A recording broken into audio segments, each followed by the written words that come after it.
All right, good evening, everyone. My clock says it's 7 o'clock, and I think all the council members that can attend this evening are here. So I'm going to call to order the regular meeting of the Common Council of the City of Platteville for May 25th, 2021, 7 o'clock, and we will start with roll call.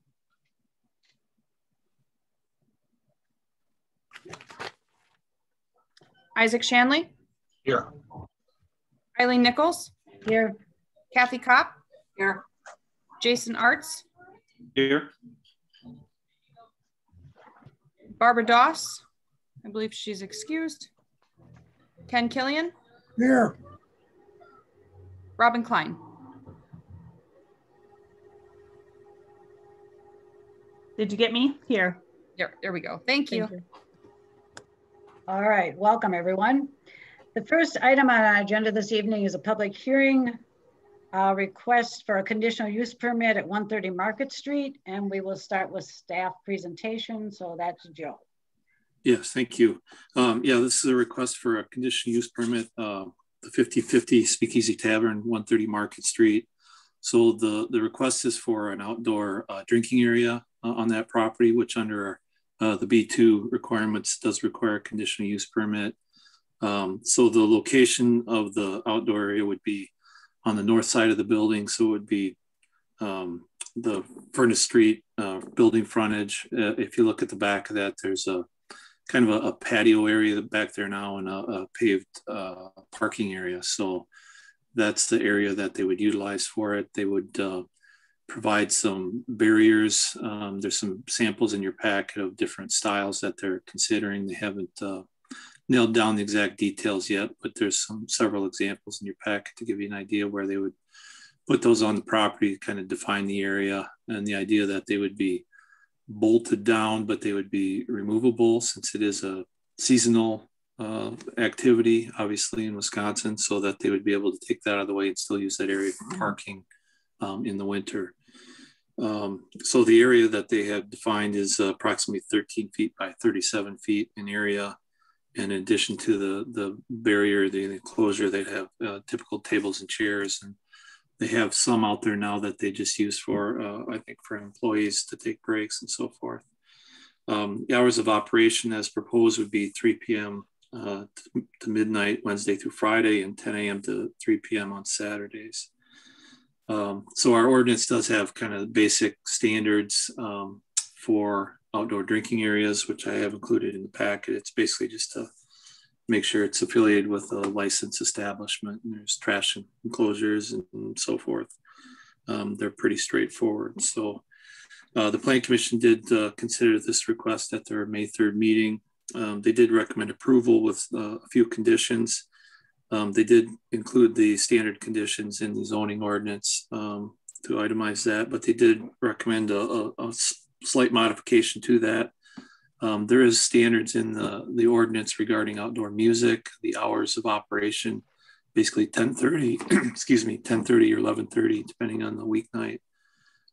Since their hours of operation extended beyond that, the Planning Commission said, well, let's extend it to midnight. So that would be something the council could agree to if they want to make that a condition.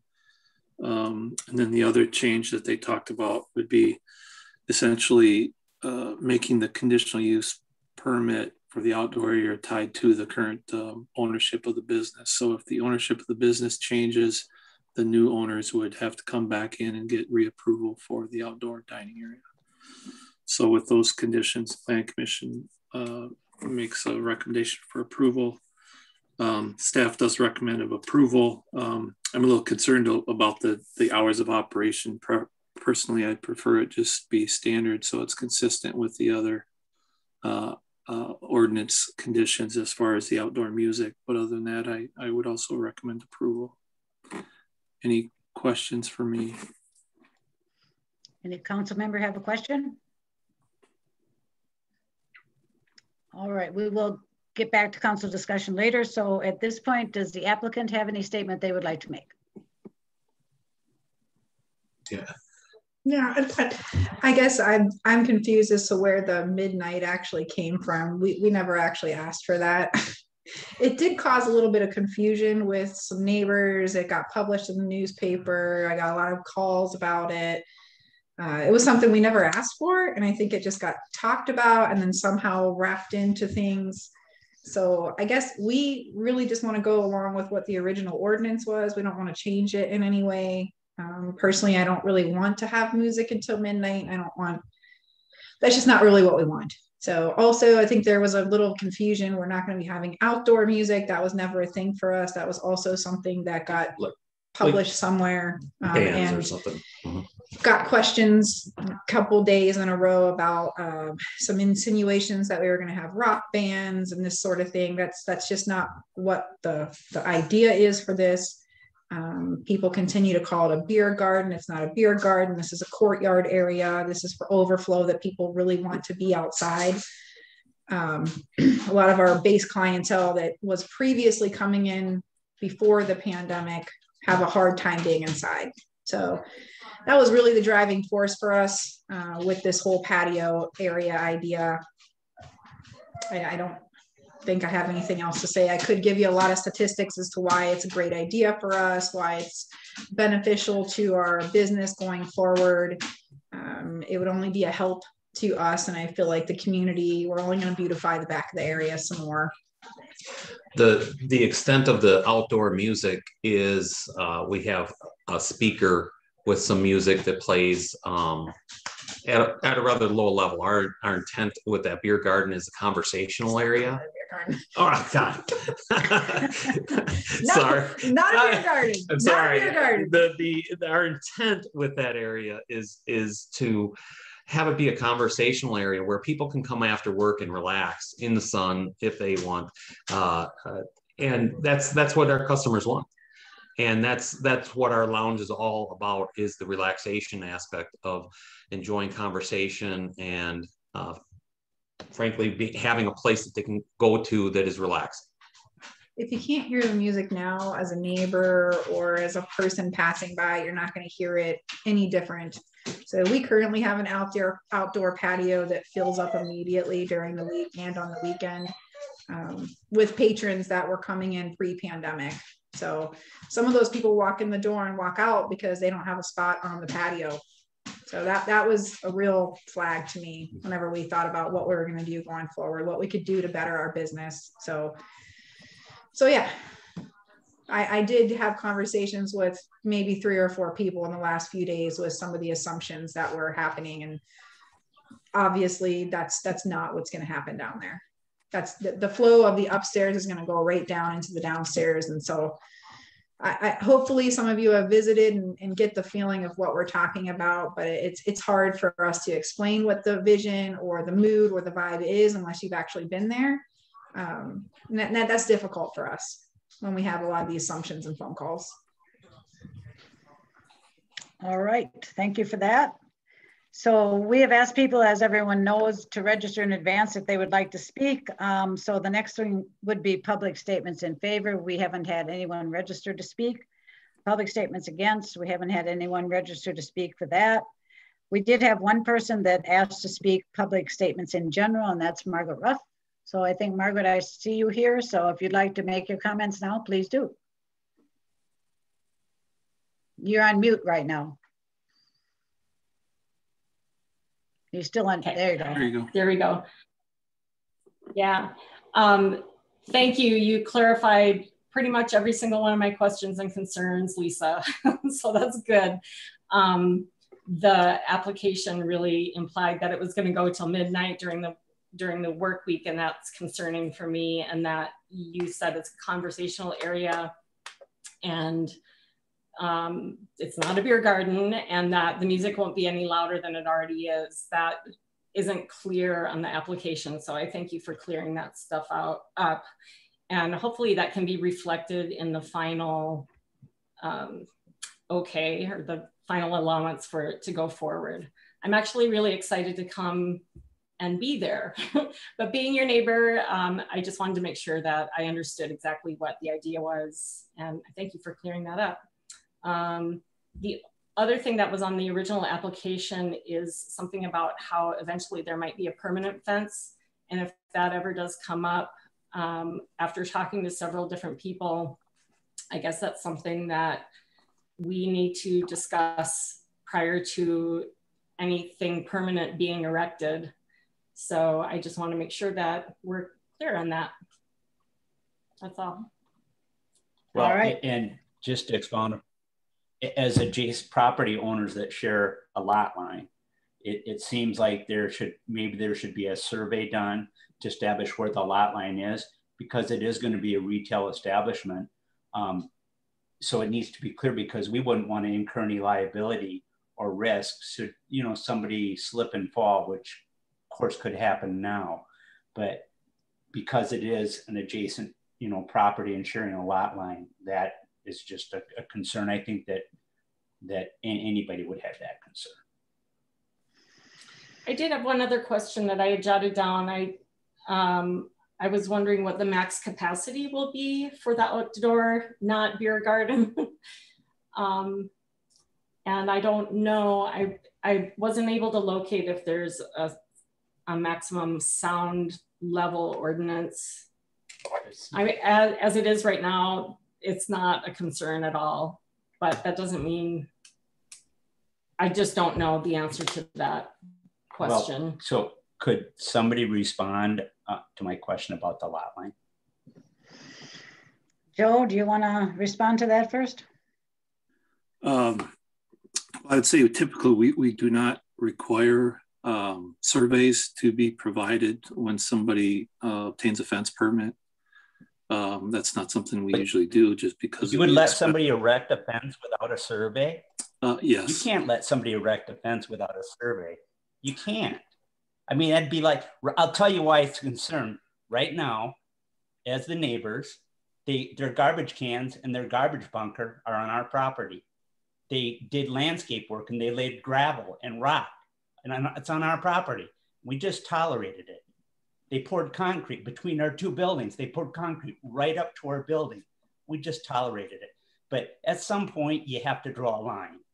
We completely support their efforts, but there should be a site survey. They can't erect a fence without knowing specifically where the lot line is. I can't believe the city would let anybody do that. It's ridiculous. It's unacceptable. As I was saying, we typically do not require surveys for fences. We've never done that in the city of Platteville. If the council. So how do you decide where the fence goes? Can I finish speaking, please? Would you wait, please? Let Joe finish. Yep. If the council wanted to make that a condition of this approval, they could do that. But typically that is not something that we do require in the city. Otherwise, I think those properties are fairly small, fairly well established, well defined, that we would be able to determine a lot line with pretty good proximity if we worked with the property owners on all sides. Not good enough. That's not good enough. You're erecting a permanent structure. You can't do it without some type of a legal survey. If we have to take legal action, we could. Don't want to do that. It's real simple. If I'm going to erect a fence, just out of respect for my neighbor, it's a very reasonable expectation. I can't believe that you guys, Lisa, that you guys are even doing it without any respect or consideration. It's very selfish.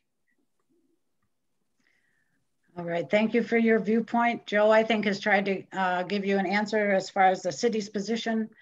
Is there anything else, Joe? So what's the city going to do? Nothing. At this point, I would say the city will follow the procedure they have normally followed, which is to give a conditional use permit. Joe, I have a question. When you referred to the ordinance regarding outdoor dining, drinking, is there something in there about what time the music can start? Because I think in Margaret's letter, she said something about 5 o'clock. She would prefer 5 o'clock rather than 3. Is that in the ordinance already? No, the ordinance just has the when it has to stop in the evening. It doesn't have anything about starting time. Okay, so council members, just I think you all got the letter from Margaret, and that was a concern of hers Monday through Thursday, that it would start at 5 o'clock instead of 3 o'clock. So that's something to consider when we have our discussion. So I'm going to go around to council members now because it is time for council discussion. And if you have a question for Joe or the applicants, please feel free to ask. Ken, I'm going to start with you. Do you have any questions or comments? Yes, I do. I'd like you to turn to the pages that are later here that show a map. And this map is of Roundtree Avenue, Bailey Avenue, and Mitchell Avenue. So if you'd find that, please, in your, I don't know, I'm looking at a hard copy. So I'd appreciate if you could find that. I'd like to briefly go through that. That was in our packet, so I'm looking at it right now, Ken. Okay, so this is about the work that I did with Frank Evans and Mary Kelly on the Roundtree House. This was back in 2011.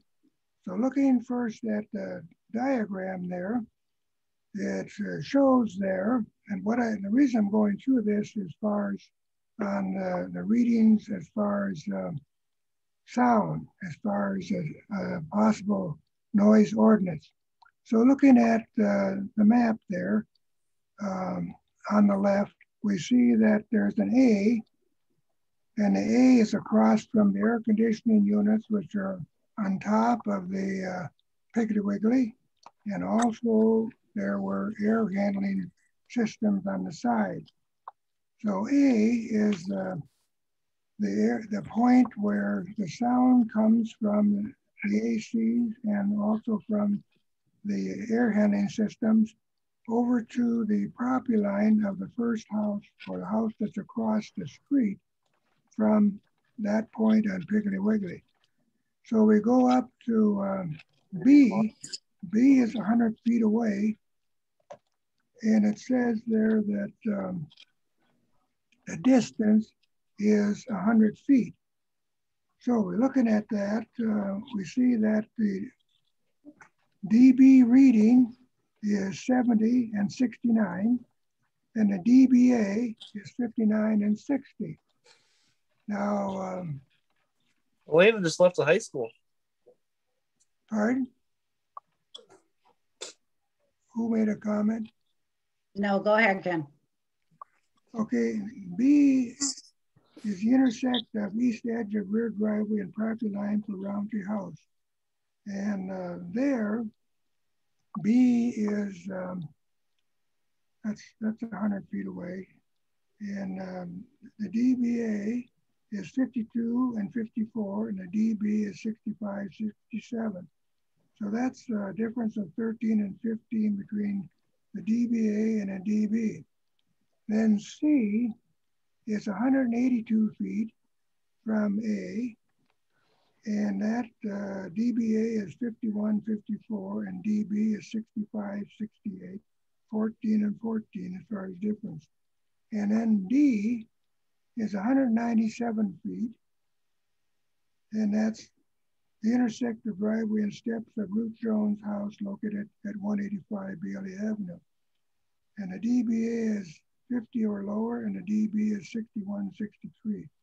So what I'm pointing out here is that dBA is approximately 10 to 14 numbers lower than the dB. So if we're talking about a noise ordinance, we present things with a dB or a dBA. So there is a question in Margaret's letter about a noise ordinance. So looking at the next page is interpretation of the data that was collected by Frank and myself. Now this is data from the World Health Organization, and it says, first of all, that up to 30 dB, which is night, no substantial biological effects are observed. 30 to 45 dB, Number of effects on sleep are observed. Effects seem modest. 40 to 55 dB, adverse health effects are observed. Above 55 dB, situation is considered increasingly dangerous for public health. So my question here is whether you want any noise ordinance for this beer garden. So if you do, my recommendation would be 30 dB for at night, and at other times, 40 dB. So the interpretation is up above, and so these would be readings that would be taken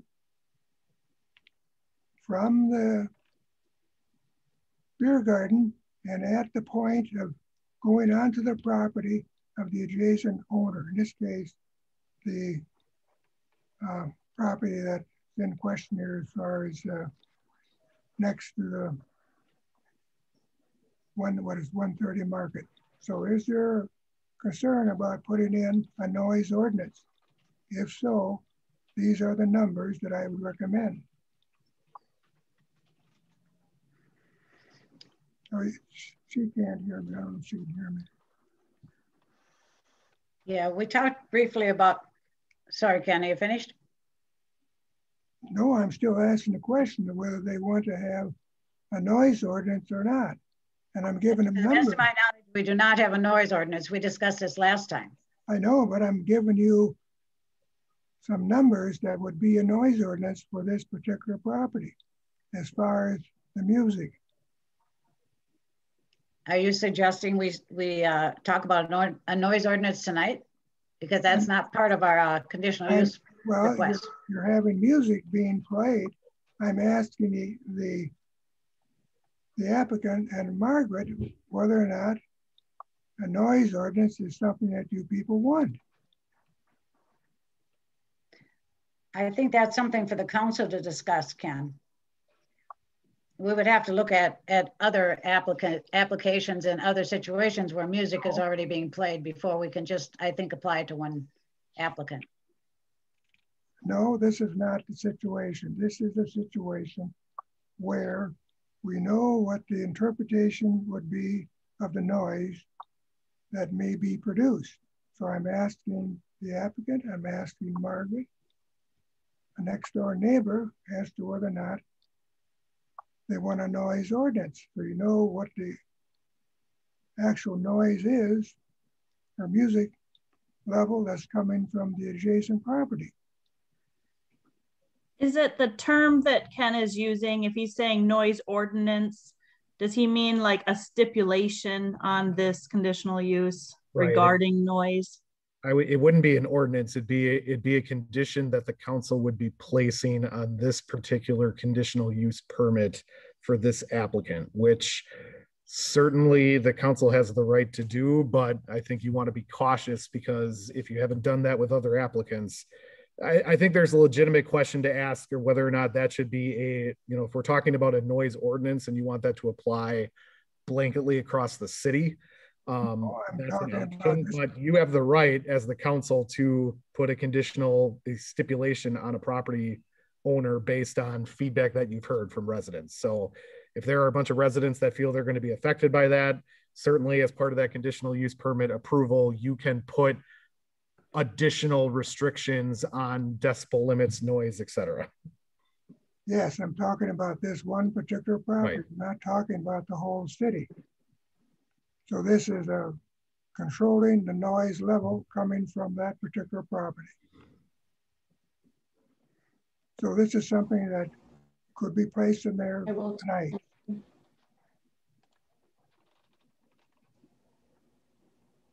All right, so your question has been asked, Ken. So if any council member, when we come to the motion, that certainly could be added to the motion.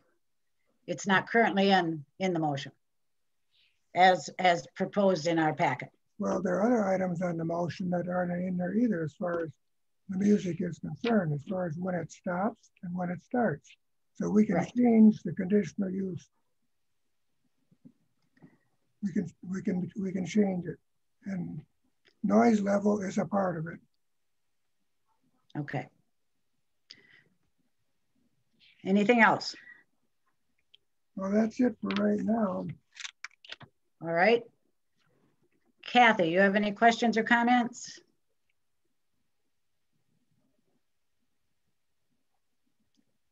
Sorry, you're muted, Kathy. So if you said something, I didn't hear you. Sorry, no questions. All right. Jason, any questions or comments? Just knowing, wanting to know how we can make those changes that were requested in terms of like the hours and all that. So I want to make sure that we get all of that taken care of. So you're talking about changing from midnight to what the outdoor dining and outdoor eating or drinking areas would say 10:30 during the week and 11:30 on the weekend? Yeah, then, I mean, it sounded like the applicant was okay with that, to my understanding. And then the other thing would be perhaps to say that the music would start at 5 o'clock on Monday through Thursday. Okay. Yeah. Okay. Yeah, I'd be in favor of that. Okay. Anything else? All right, Robin.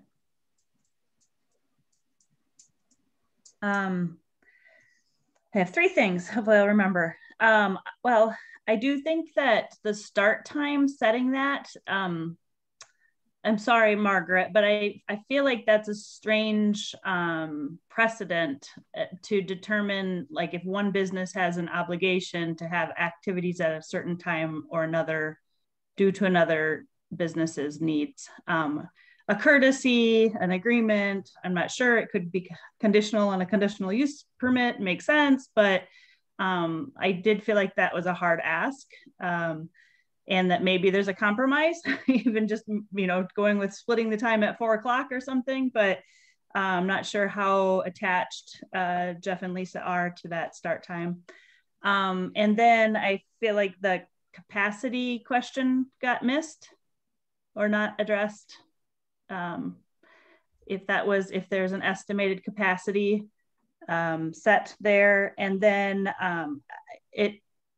the old adage of good fences make good neighbors, but deciding where that fence goes is pretty important. So I don't know if as neighbors we can get together and discuss what you have without a survey, because that is a cost involved. But if that cannot produce a signed agreement that you all agree where your lot line is, then it seems there should have to be a survey before a permanent fence goes up. So I think those are all of my thoughts. Joe, do you have an answer for the number of people who could be in this area? Do we have something in the ordinance relative to that? Sorry, you're muted, Joe. So there would be nothing in the zoning ordinance. There would be kind of standards in the building code that would be similar to indoor space for a tavern or bar or restaurant, where it's based on, so many seats if there's permanent seating. Otherwise it's a square foot area, so many square foot per person. I don't know what those numbers are offhand, but we would have those in the building code. That'd be consistent for all similar establishments. Robin, does that answer your question? I think we're saying there's a number to be had. I also noticed Jeff's raising his hand, so I don't know if somebody right. And I want to get through the council members before I go back to the applicant. Okay. So Isaac, you're the last one. If you have some comments. I'd agree with Jason on the, I guess it'd be number 2 of the motion for the outdoor music may be allowed to continue until midnight. I'd agree with Jason on removing that, basically based on the applicant's comments. So. Any other comments? Nope. Okay. Jeff or Lisa, you had something else you need to add? There you go. So I guess first thing to address would be the occupancy. So as far as I can understand, with doing this a few times, going through state approved plans, occupancy is all encompassing. So our occupancy right now is 44. So the rule is that we couldn't have more than 44 people on the entire property. So we couldn't have more than 44 people inside on the patio or the lower patio. So all of that is encompassed. There's nothing that says that we can have so many people on the patio. Obviously, we wouldn't have more people on the patio than it could handle. We wouldn't want that. I think some of the things I just wanted to address with Margaret and you guys, I just have no issues with talking to you guys separately about the fence thing. This is not something that's an issue for us. We definitely want to talk. Jeff and I were talking weeks ago about this, how to approach you guys on how to do the fencing. So this is not an issue for us to talk to you guys about it. We were actually talking about maybe trying to do a common fence to make both of our properties better and try and figure out a way to just figure it out. I don't know how to do that right now, and it just wasn't in the plans. What we were just trying to do this year is get people down there that want to be at the place, that don't want to be inside. So I think there was another question that was, I'm not crazy about the limitation on the music hours, because that would actually be very hard for us to manage. We start the business up at 3 o'clock. So opening the music up at 3 o'clock is just how we do things. It would be obviously a little difficult for us to even remember to put the music on at 5 o'clock down there. So I just want to assure you guys that the music is going to be no different than it is right now. That's just not, I want to use the word vibe, because that's not the vibe that we're going for. We don't want to have a negative vibe there or it to be loud. I've sat a block from 2nd Street and heard music on 2nd Street, a block away from the 2nd Street. I've sat 2 blocks away from 2nd Street on 2nd Street at a friend's house and heard music on 2nd Street. That is not what we're going for. So I don't know what else to say about that. And the question I have, I don't know if you have heard the music over at your place of business at 3 o'clock when we put it on. I don't know, because we currently have it on out there when we open up. And it's low level. It's conversational music so that you can talk. So I can't even hear it when I'm down on the currently right in our parking lot. So that's the type of music that we want. It's the background music while you're having a conversation with someone. We're going to be having gaming down there on the actual picnic tables. There's decals that are going on the picnic table. So we're not going to have music that's louder than people can actually play games at. So, I mean, backgammon, checkers are not music that you'd want to, or not games that you'd want to have background music for that's higher than what you can talk over. I don't want to have people talking over themselves. All right.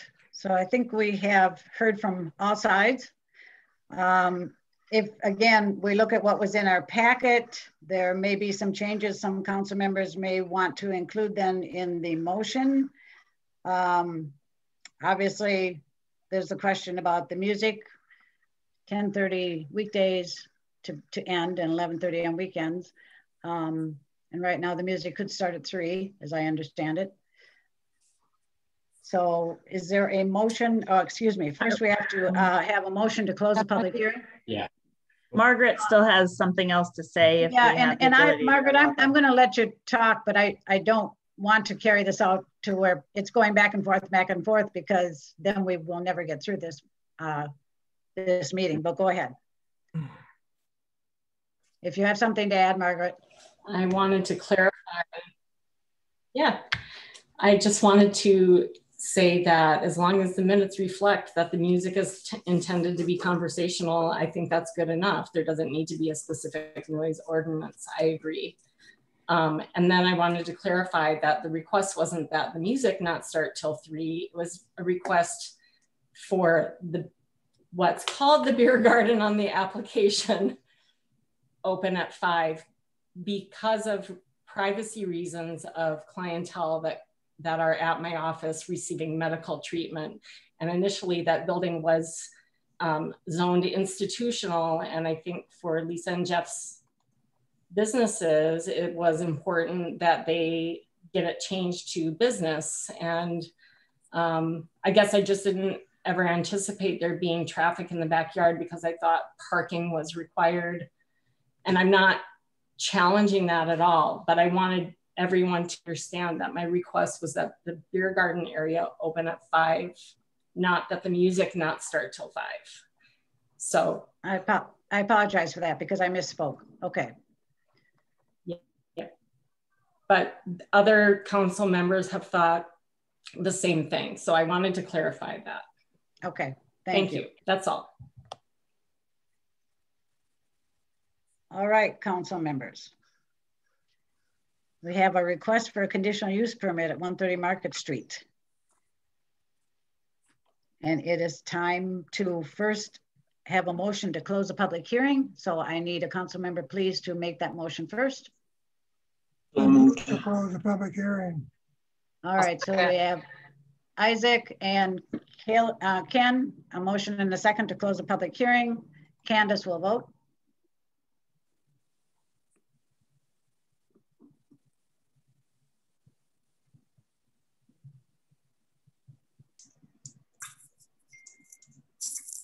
All right, Shanley? Yes. Nichols? Yes. Kopp? Yes. Arts? Yes. Killian? Yes. Klein? Yes. Motion carries. All right, thank you. So now it's common council action regarding the request for a conditional use permit at 130 Market Street. So we do give all the conditions as far as the music, the timing. If you want the property. I'm sorry, Ken, do you want to make a motion? Would you give either you or the secretary give the conditions as far as music and opening of the property? 5 o'clock it'll start?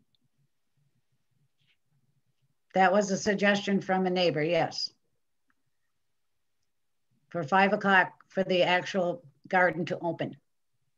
Okay, and closing is 10:30.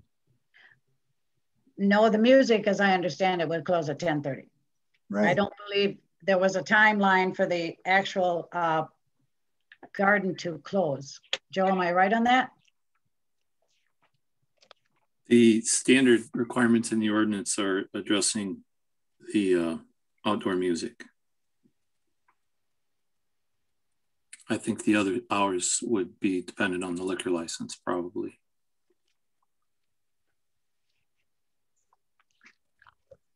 So we're addressing the music, the time of the music only, Ken. So is there a motion on the conditional use permit? I'll make a motion. I'll make a motion to approve the conditional use permit to allow an outdoor drinking area at 130 Market Street as proposed in the application materials and subject to the following conditions. And it would be the conditions number 1 and 3 that were supplied in the packet.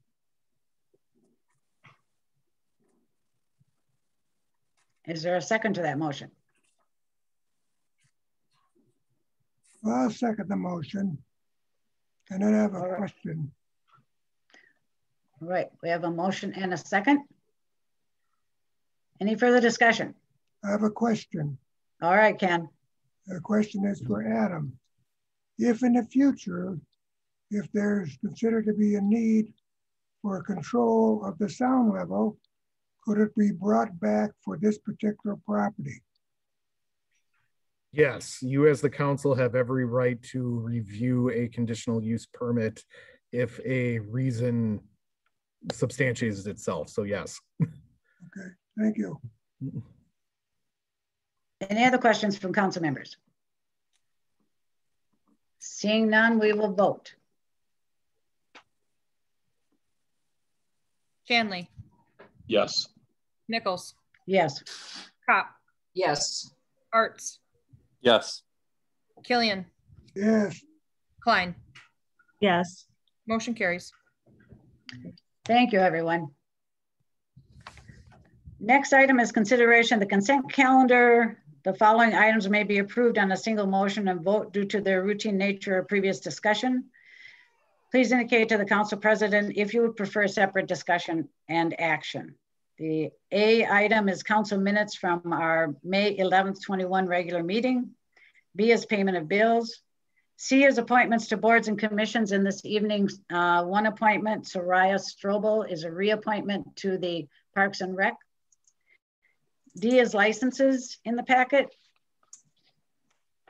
Also it's 1 year and 2 year operator licenses to sell or serve alcohol. Also taxi driver licenses.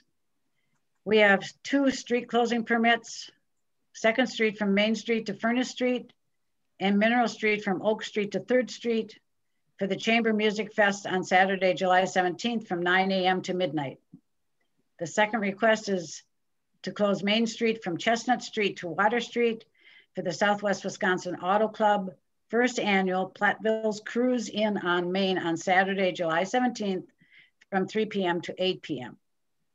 Is there a motion to approve the consent calendar? I move to approve the consent calendar. Is there a second? Second. All right, we have a motion by Killian, a second by Kopp, and we'll vote. Shanley? Yes. Nichols? Yes. Kopp? Yes. Hartz? Yes. Killian? Yes. Klein? Yes. Motion carries.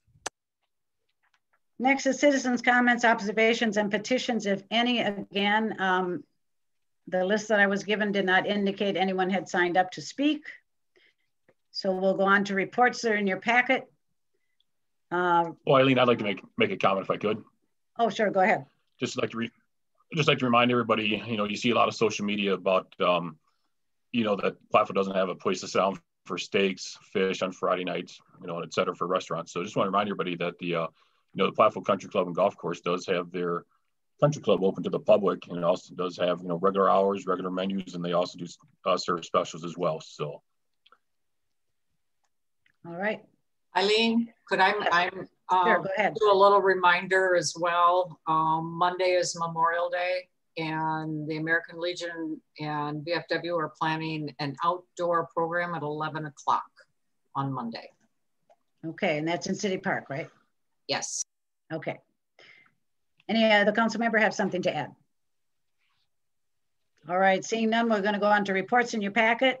Board, commission, and committee minutes. First is Zoning Board of Appeals. Anything to add, Shanley? No. Water and Sewer Commission, Dawes, Killian, or Shanley. Anything to add? No addition. Nothing. Library Board, Klein.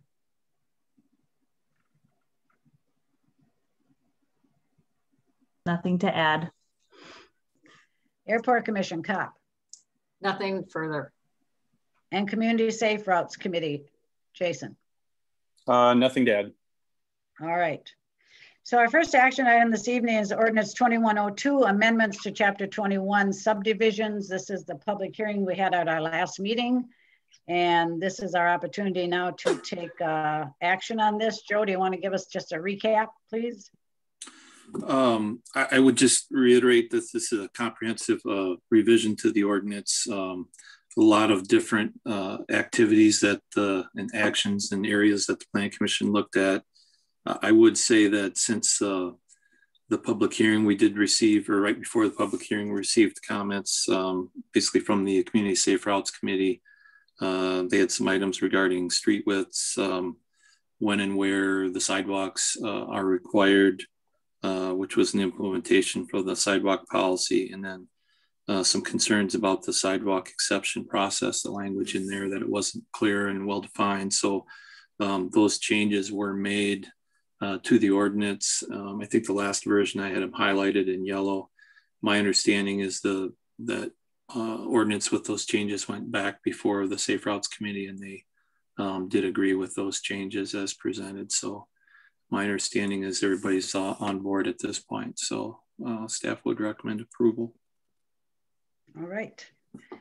I'll go around once on the council members in case anyone has any questions or anything to add. So Ken, anything to add or question on the amendment to Chapter 21 subdivision ordinance?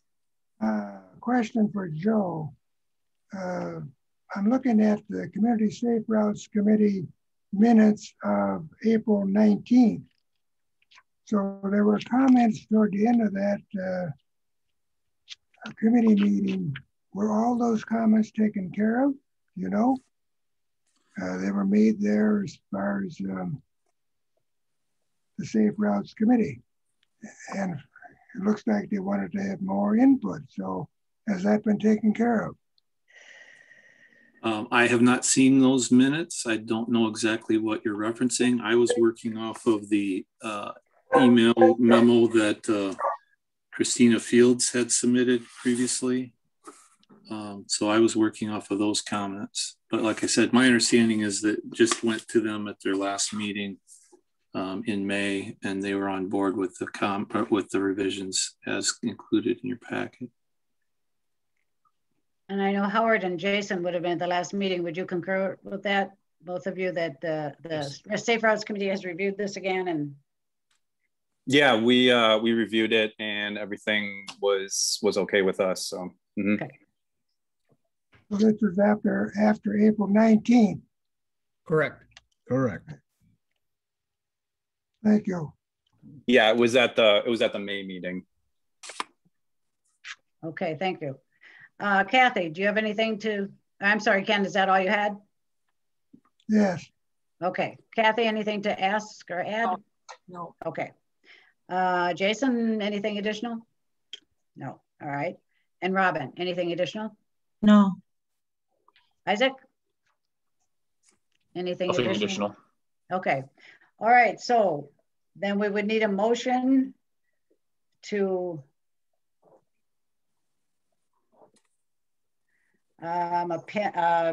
approve these changes as presented.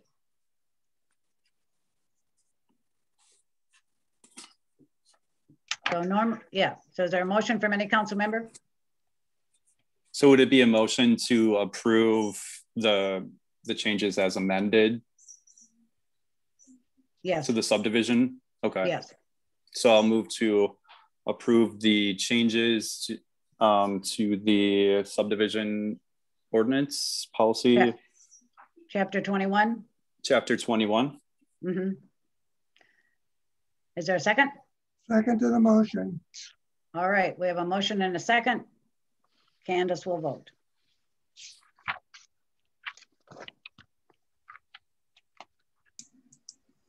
Henley? Yes. Nichols? Yes. Hop? Yes. Arts? Yes. Killian? Yes. Klein? Yes. Motion carries. I'd like to thank the staff for all their hard work and all the Plan Commission members also who spent, in addition to council members, spent hours and hours on this. All right, that's the only action item. We're going to go on to information and discussion. The ATV, UTV route designation. Adam, you want to do a little intro to this? And then we do have some people who have asked to speak. Yeah, so, obviously this has been on a couple of different council agendas as well as the, various committees as well. One of the big obvious changes is the notification for the public hearing. So to ensure that we were meeting kind of all of the state requirements, as well as allowing enough time for whether you're for or against or in between, just to make sure that we get as much publication out as possible. The decision was made that the public hearing will officially be on Tuesday, June 8th. So that's obviously where, very similar to what just happened with the conditional use permit, there'll be a public hearing to hear public statements in favor or against, and then obviously reviewing individuals who have either registered in favor or against. So some of the things that obviously staff and council leadership has continued to kind of look at is there's obviously been further discussions in regards to ensuring the ordinance requires a valid driver's license to operate an ATV, UTV in the city of Platteville. That's something obviously that council leadership and myself have met with the UTV, UTV enthusiast president. And kind of talked about the importance of that, and that was definitely agreed upon. There's also been further discussions as well ongoing with kind of UW Platteville about clarifying road usage, and then also looking at any parking of ATV and UTVs.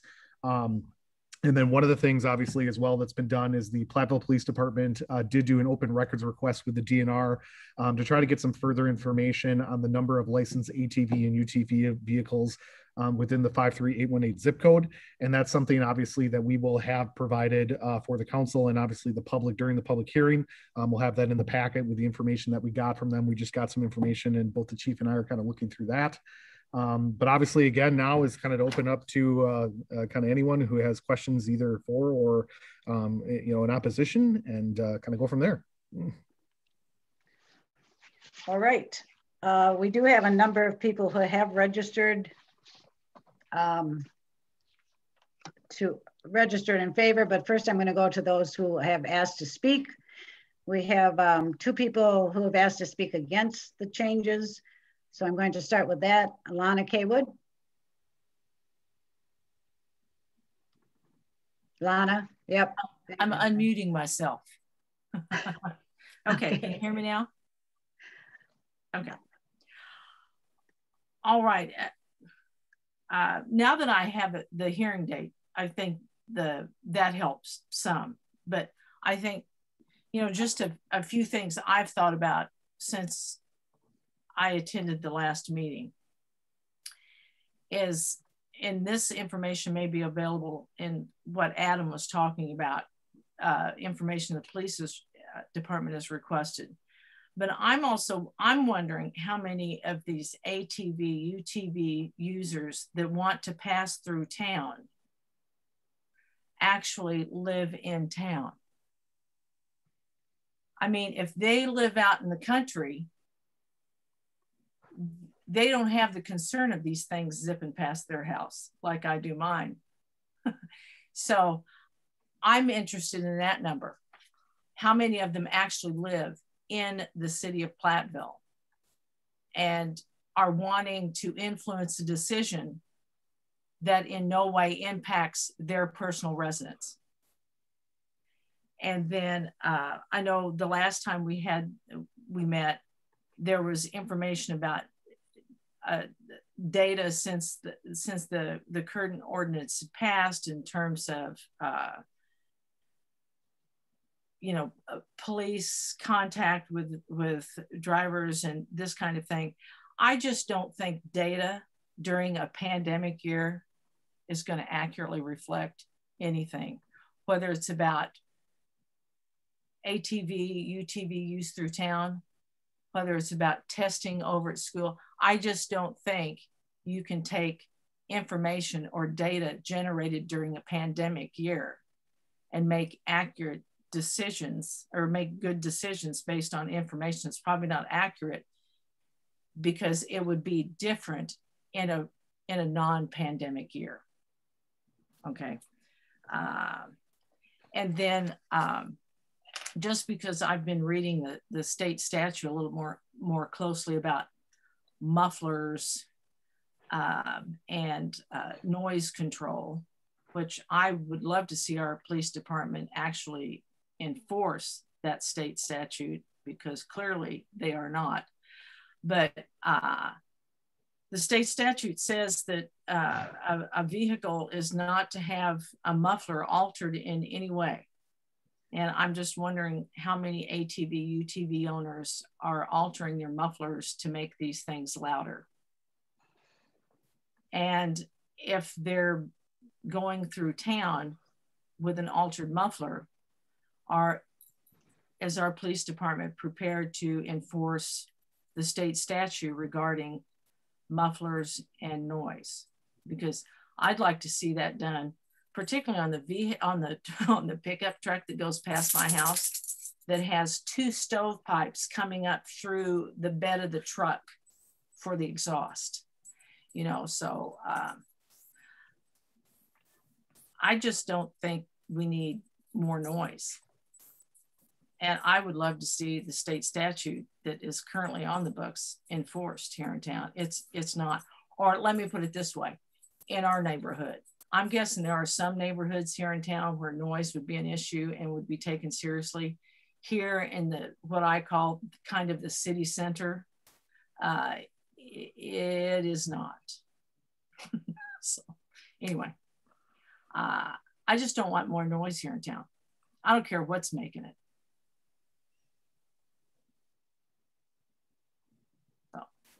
So maybe when we have the June 8th meeting, the police chief needs to be here. I'd love to hear some of his answers about whether what's going to be enforced and what's not in terms of noise and mufflers. All right. Anyway, that's it. All right. Thank you. Evan Larson.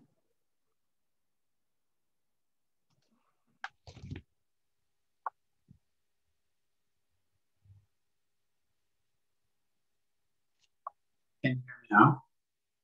Yep. Okay, great. Okay, so I appreciate the time. I feel like this is our bi-weekly conversation about ATV ordinance. So it's great to be back and talking some more. I feel like almost everything's been said 2 or 3 times already. And so I wanted to, after thinking about this quite a bit, I wanted to bring up a few ideas that I think that really stuck with me in kind of contemplating this. And, you know, first of all, it's great to see so many people out and talking. This is good. I also want to say that, as my understanding, you know, the ordinance that we're discussing adapting, it wasn't the test ordinance. That was an ordinance that was decided upon by the council after extensive debate. And you know, it was replacing a test ordinance and it actually provided expanded routes. And so the last meeting I was at, Barb asked, you know, to clarify the intent of the people who are speaking and exactly what is the case that we're talking about and why do we want this expanded? And so I'll touch on that again in just a minute, but part of the justification for arguing for expanding routes that was given was that, you know, the worst case scenario didn't happen this past year. And therefore, you know, what's the big word? And I just want to point out that it is also entirely legitimate to say like, hey, nothing bad happened, the ordinance works. And I think that that's an important perspective to carry in on this. In terms of motivations, it was really interesting. I was thinking about this as I was mowing my lawn, which is something that I don't like to do, but I know I have to since people drive by the yard. And I was thinking about how, you know, we've heard about being good for businesses. I agree. There's the concern about the volume and, you know, to Isaac's point, I don't think that these things are running at 96 decibels. Like, I know I haven't heard any that are that loud. I do know that they're louder than the average car. And to Lana's point, you know, having more ATVs on the streets will make it louder. And I like quiet. Sometimes clocks clicking are loud for me and I unplug them. So I know that we've got like a whole range of perspective on this. And I just want to make the point that I like quiet. And I know that that is not something that everybody else values the same, but that is my opinion. And I am a member of this community. And I want that to be heard and to count. You know, if we look at, some people have ATVs, some people don't. Some people are more risk averse, some people are less. I feel like all of those perspectives are coming out in this conversation. And we keep getting swung to the extremes, like, you know, no, the streets were not littered with dead bodies, but yeah, these are louder, you know? And so I feel like you as a council have this challenging responsibility to balance the perspectives of your community. And I want to make it really clear, because I look at Chad, I look at Jim, I look at Isaac. I'm not worried about you guys driving your ATVs. Like, I'm not worried about you ripping up and down the streets. When I look at the police reports, I'm super curious. How many of the people that were off route were in the ATV club? I would guess probably none, because you guys conduct yourself really well and really responsibly. And the issue that I come back to, if you go back to those maps I showed last year, 2 years, whenever it was, our streets are different, our demographics are different. Platteville is distinct from these other communities. And in the police report, the 2 girls that were off route and their excuse was like, we're leaving in a week. So what? You know, those are the perspectives that give me pause. It's not the ATV club. And I want to be really clear. These are responsible, engaged citizens. So just to wrap things up, the existing ordinance was achieved after extensive debate. It gives access to businesses. It connects to the regional economy. It engages in the growing industry that is ATV, UTV use. It is a compromise. It was a balance of perspectives. Nobody got everything. And that, I think, reflects our community well. ATV, UTVs are enjoyed by a lot of people. I totally get it. You want to be able to drive from your home to the trails. I don't want to mow my lawn, but I live in town, so I have to. I think that the ordinance should stay as it is. I think that you might even add a stipulation like we can review it in 5 years. I think that this resolution is important, and I feel like it pushes the conversation where it really needs to happen to the companies that are making billions of dollars off this stuff, and they should be supporting companies, or excuse me, small towns, in being able to handle this safely, set up the classes, teach kids how to drive on pavement before you let them do it. I think that those are reasonable things to expect, and I think that that makes our community safer and more responsible. And I feel like that is my opinion, but I do think that that's a valid opinion and it should be heard and considered by the council. So I really appreciate your consideration time. Hopefully I didn't talk too much over 5 minutes, but thank you a lot, and I'll stop now. Thank you. Those are the only two registered to speak against. To speak in favor, we also have two people, Michael Knaut.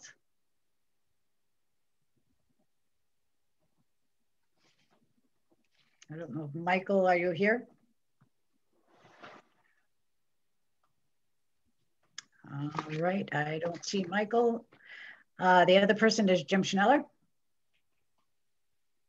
And you're muted, Jim, so. I'm looking for the cursor. This topic seems to be the one that just keeps on giving and giving, doesn't it? You know, just as there was the original time, there's lots of discussion and lots of passion too, passion on both sides. Unfortunately, sometimes that passionate exuberance can lead to embellishment of facts and positions and so forth. So, you know, we all need to make sure that we are speaking correctly. I mean, most recently, one of the statements was made that seemed to indicate that the UW Platteville was not supportive and actually had taken a position on this. And Councilperson Isaacs Shanley asked for clarification of that. And in Dennis Shields' letter, he said, "You are correct that from the beginning of this discussion, the university has maintained a neutral stance on this issue because we believe this is a city matter and thus should be decided by the city council after listening to the input of its citizens." So I want to make sure that the largest that the perception is not that the largest institution in this community has taken a position of this. They haven't. I guess you know, pertaining to the concern of safety and vandalism and bad behavior and all those other things that were supposed to occur, we did get input from Chief McKinley. And contrary to what Lana believes, I think maybe this particular activity during a pandemic might even be more indicative because people were using this to get out where they couldn't otherwise. This was an activity you could be alone and get out. So it may or may not. Also, I sent a letter, and I believe hopefully the council members got it. I sent a letter to the Sheriff's Department, and I asked Sheriff Nate Dreckman about their experience on that. Grant County has opened up most of their roads. And so I asked him about that, and Sheriff Dreckman did indicate that initially there was a lot of law enforcement personnel that had some concerns about that, but many and most have not come to fruition. You know, there's going to be some incidents, just like there are with any activity. I mean, it's a big county, but according to the sheriff, no additional resources were added as a result of opening up almost all county roads. and to quote him in his response, which I believe you have a copy of. So at this point, I can say I have no current concerns. So I guess here's where I believe we're at. If we take a look at where we were when we first started this in 2018, then 2019, and then 2020, effectively, or for the most part, the same people are making the same arguments. And I understand that. I'm here just as well on this side of it. And nothing has really changed, except if you take a look at the Platteville Police Department's statistics and data, and you take a look at the response from the Sheriff's Department, it's been a success, right? This has really been pretty darn successful. And so given that, I don't know, I think one could reasonably suggest, you know, I guess I would confidently suggest it, that further success is probable as well. And I would ask you to look at if there are any different arguments than there were before, if there are any different outcomes that have really negated this expansion, and I don't see it. So I would ask you to take a look at those and the arguments that are presented, which essentially I believe are the same that were presented in 2018 and 2019. And I would respectfully request that you pass this ordinance. So thanks for the time to speak. Thanks, Jim. Again, I'm going to go back to Michael Knauts. Michael, are you on? And we're just not seeing you. I see Dana, and I'm not sure if that might be Michael or not, but. I think I have a letter from yesterday, Michael, saying he wouldn't be able to attend with points in a letter. Okay. Did other people get that? I did not see that, but I may have missed that, Robin. Do I read off part of that, or do we? 3 o'clock yesterday, he sent a letter out to council. Okay. You could be right. I have a list of people that I've been given that were interested in speaking, and so that's what I go by. So perhaps he did notify later, and he just didn't get dropped off the list. Okay. Robin, all right, so if you'd like to email that to me, I can make sure that that gets to be a part of the packet. That way the whole community can review that if they'd like to. Thank you. Okay. So we do have people who have registered in favor of the proposed ordinance changes. So I will read off their names. Tony Steinhardt, Chad Digman, Andy Barth, Jane Leidy, Kevin Leidy, Dana Weigel, Christine Salas, and Robert Digman. Those are the only names that I have, and I have no one else who is asked to speak on this subject. So I'm going to start with the council members again. Ken, anything to say on this ordinance, ATV, well, UTV? I showed that figure for Roundtree House, and I've given you data on DBA and DB. And I pointed out that there's a difference between the two of about 10 to 14.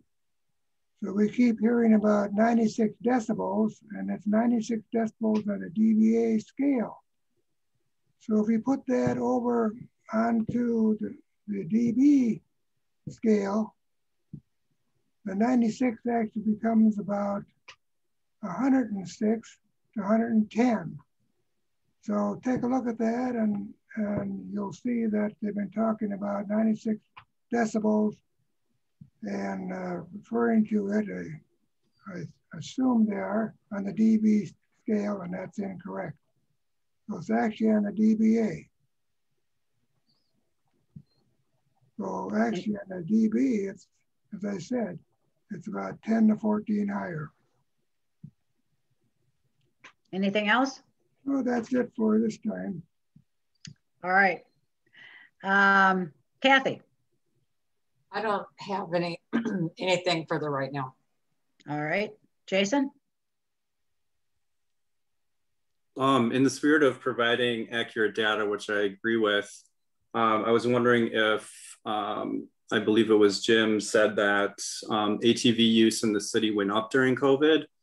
I'd like to see the numbers if you have those, if you have that data, just to make sure that that is an accurate statement. So if you have, can I clarify that for you? Yeah, I did not say that was an absolute. I said it could be considered that it, in contrast to what Lana was saying, it could be considered that that activity, quite honestly, might have been more so. So I wasn't making an absolute, but I will try to find that for you though.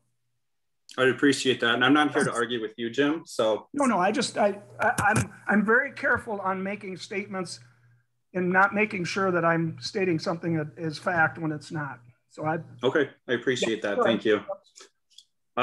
It would be nice to have those numbers, because every time we've asked for the economic impact numbers, we've been hit with an excuse that we can't track that. We don't know how many, we don't know people that are coming into town that are, on ATVs.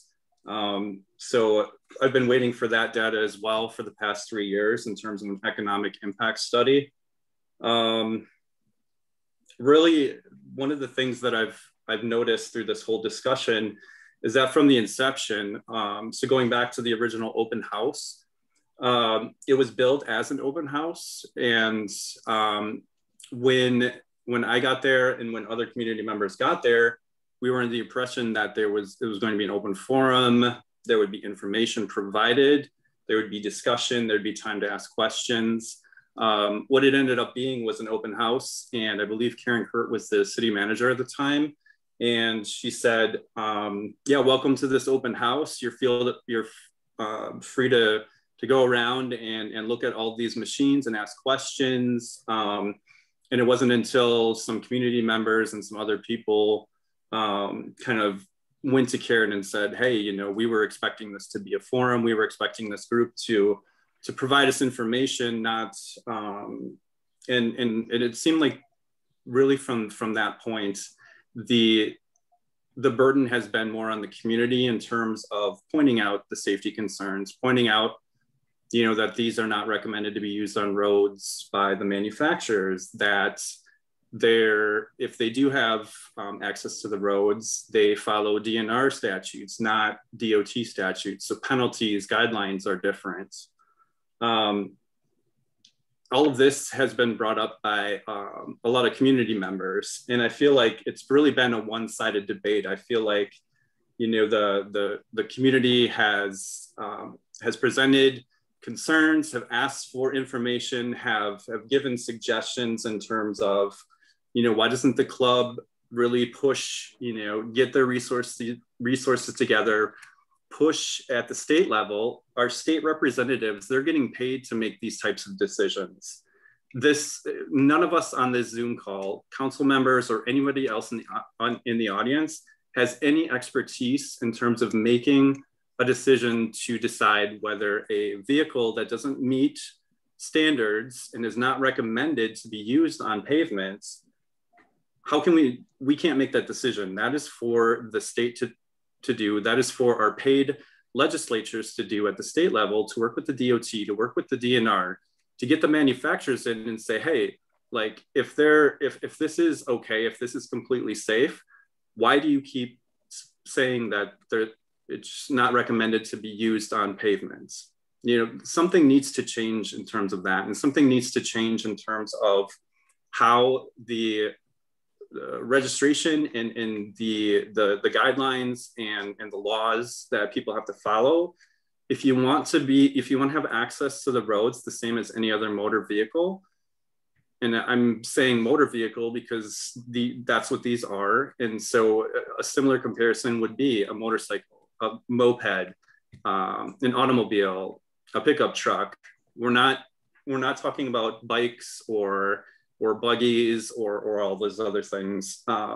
We need to compare them to the other roads or the other vehicles that have access to the road. And why should these vehicles be held to a different standard if they want the same privileges? I guess I've been stating that over and over, and all I get is, well, that would take too much time. oh, that'll never get done at the state level. We can't do anything about that. Well, you know, have you tried? I haven't seen anybody trying. Let's see. Also, I believe there was a suggestion when we voted on this ordinance originally back a year ago that, again, going towards safety, maybe the ATV club could get together with some other clubs in the area and maybe work with Southwest Tech and create a specific training program to help people learn how to drive these machines on the road and provide that. And, you know, again, we were met with, well, that's a lot of work. I don't know if we want to do that. Again, a suggestion made by a community member. Let's see. In terms of the police violations, the ordinance violations, I have a hard time with that argument because what it seems like we're saying is that, okay, yeah, we didn't follow the ordinance. And then, you know, for whatever reason, maybe COVID affected it. Maybe there was other reasons where our numbers went down, but we still weren't following the ordinance. So you should give us full access and then you won't have to worry about people violating the ordinance. I guess that doesn't seem like a precedent that I want to set in terms of establishing ordinances. I would hope that, you know, this is something that you all want. And I would think that, you know, part of that is taking responsibility and following the ordinance. Again, we were asked to, as a community, if you see people off route, you know, let the police department know. And, you know, why should that burden be on the community? You know, again, this is what ATV users want. You should be taking responsibility and making sure that you're following the ordinances, making sure that other people are following ordinances. It's part of the responsibility of riding one of these. And so after a while, and it's not, you know, the numbers might have went down, but it's not that it's not continuing to happen. I see it in my neighborhood, you know, at least a couple times a week. People drive by on Camp Street, people drive by on 4th Street. And I've gotten to a point where, okay, you know, I'm sick of being burdened with having to call these in every time. And really, by the time I call it in, they're gone. And you know, the police aren't going to be able to find them. They're not going to have contact with it. So again, why should that burden be placed on the community? Why, you know, if there's an ordinance, follow the ordinance. Why do you feel like you can just kind of, you know, ride around wherever? So I guess in terms of that, again, it seems like there's been a lot of this has been one-sided. A lot has been put on the community to be like, okay, you know, yeah, we hear your concerns, but you just need to be okay with this because this is what we want to do. And I want to remind everyone that with this argument, even if the ATV users, let's just hypothetically say there was no permitted use in the city at all, they can take their off-road vehicles and they can go to ride on off-road trails to their heart's content. Nobody is stopping them. Nobody is preventing them from doing that. And I feel like sometimes the argument is like, oh, if we can't ride in the road, you know, if we can't ride in town, you know, where are we going to ride? Well, there's plenty of places. If people want to talk to me, I have some favorites that I go to, and I would be willing to, you know, sit down and chat with you in terms of finding off-road trails that you can take your off-road vehicles to. And I know that there's been an argument saying, well, that's inconvenient. Why do I have to trailer? Why can't I just, you know, ride it from my house, ride it around town? Again, part of owning an off-road recreational vehicle is that you have to travel places to use them on approved trails. You know, it's not the community's responsibility to make that convenient for you to be able to ride that anywhere you want, especially when, again, they're not approved to be used on pavement. I'm trying to think of anything else at this time. So in terms of if any of my fellow council people are still on the fence in terms of, you know, if you're considering to vote for expanded routes, One thing that I would encourage you to think about is, can we have a commitment from this group in terms of an extra registration fee, for example, and this fee go to fund other recreational projects, other recreational opportunities for the community as a whole? Because again, we're looking at this is a very exclusive group of people that is asking for a special privilege. And again, I want to see some commitment. I don't want to hear this, well, I don't have the data. I can't, we can't keep track of how much money is coming into the city. We can't keep track of this. It's too much work to go to the state. It's too much work to, it's too much work to put together a training course, at least to address some of the safety concerns. So again, I would encourage anyone, my fellow council members that are on the fence, if you are thinking of voting yes, consider, okay, what can this group commit to that is going to also benefit the community as a whole? Because, if they do get complete access to our city, that is a specific privilege on top of, already having that. So I believe that is it. So thank you. Thank you, Jason. Robin.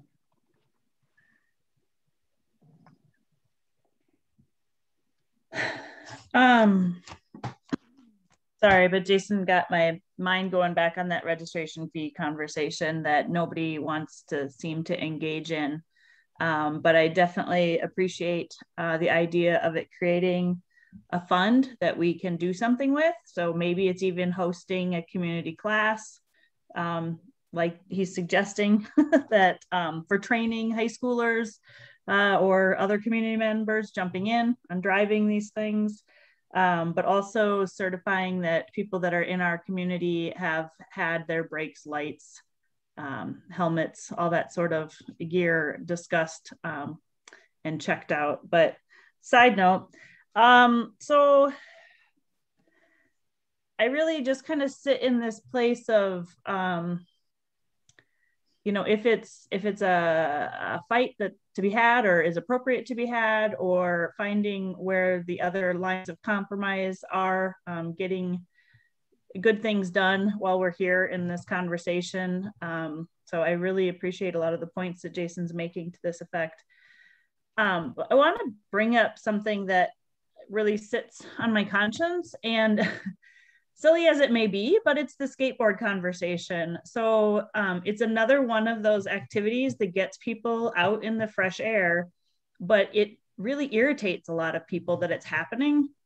And I've known children who have been out skateboarding and getting ticket after ticket for going down Main Street sidewalks, etc. And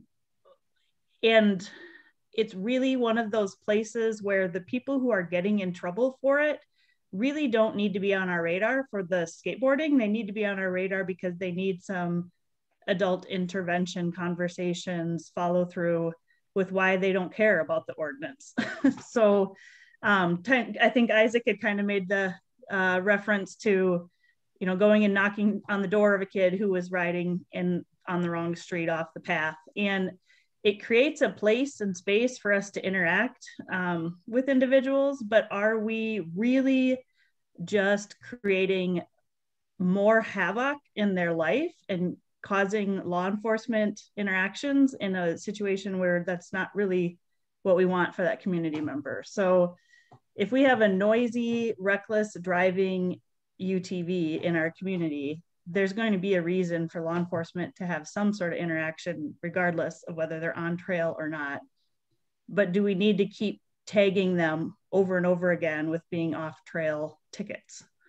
So I feel like it's just one of those things where it creates, like has been mentioned, a lot of extra work for law enforcement, but also a lot of extra police contacts for someone who really needs some other sort of follow through. So there's a piece of me that's resigned to opening up the streets to reduce some of that, I guess. Let's see. I really hear the noise being the issue. And to Lana's point, I would love for there to be some follow through. There definitely are some trucks in town that it's hard to believe that they've been asked to do anything about their mufflers. And I will turn my head every single day for the exact same truck. And it's often I'll have a UTV go through the neighborhood and I was like, oh, what was that? You know, you hear it, but it's not quite as much of an attention grabber as some of those altered mufflers. So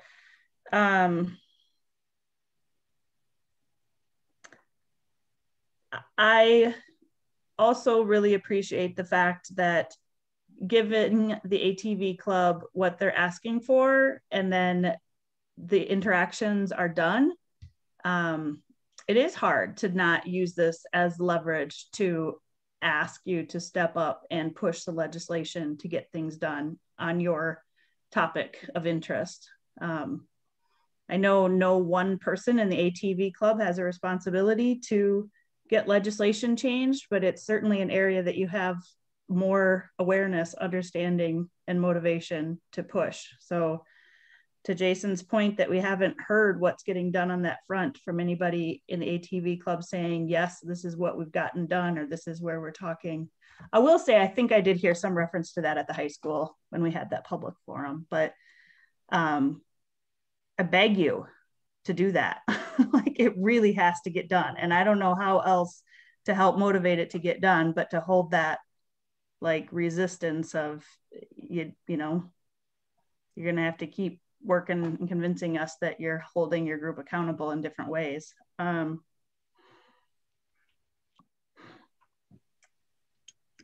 think that's all I'm going to say at this point. All right. Thanks, Robin. Yeah, thank you. Isaac.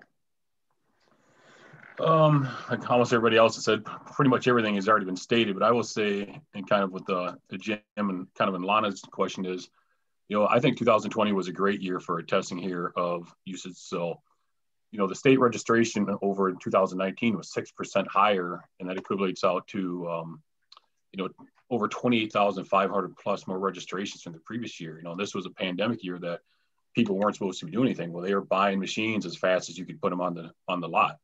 You know, again, some people waited 5-6 months to get a machine. So it shows that even during a pandemic year, people were using these. So you have such a high number, but yet the calls for the police department again had went down. And whether it was a pandemic year or not, it was more usage, more time usage, and more routes than the previous year. And they went down, and they went down from the previous year before that as well on a limited number. Another comment Lana had made was about whether these would be city people using these or residents of the you know, outside of town. I can't speak about everybody in everybody's neighborhood, but within a block of my house, including myself, there'd be 5 UTVs. You know, I want to point out that all 5 of those owners have kids as well. You know, so they take that, you know, serious safety, and we live by the park. Some of us have grandkids, me being one of them. So I take it very serious. You know, she has a little helmet she rides, and she's strapped in to car seat. We'll go back towards Evan's comments about, and we are very unique in, you know, our streets are different than other cities, but every city and street or every city and town is different than the next one, whether you're next door or you're across the state. You know, so we're looking at, and I'm looking at other cities that are our size, have different characteristics in their type of cities, whether there be a river that runs through, you have to cross a bridge, go to one side of the town to the other. You know, I'm looking at cities that have had this and going down the list, and it's been a success. They haven't had any issues. Talking with some of the residents of those cities and the police departments, one thing they'll state is kind of like Platteville, one of the biggest issues they had was people riding off route, and that gets rid of that situation. One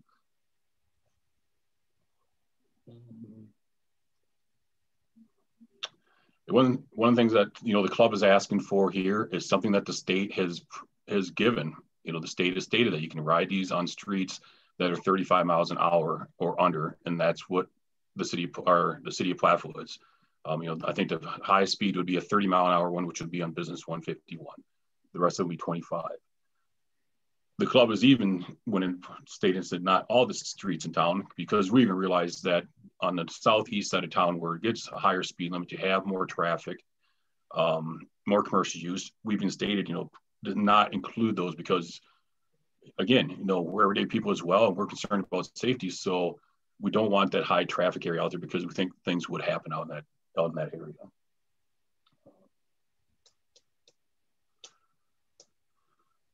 That's about all I have for this session of the ATV-UTV discussions. Thank you, Isaac. I don't think I have much to add at this point either. I think that, again, if the council members and everyone else, the packet has been printed, it's available on platteville.org, and some of the questions that were raised, for example, an operator's license versus having a state driver's license, that change would be proposed.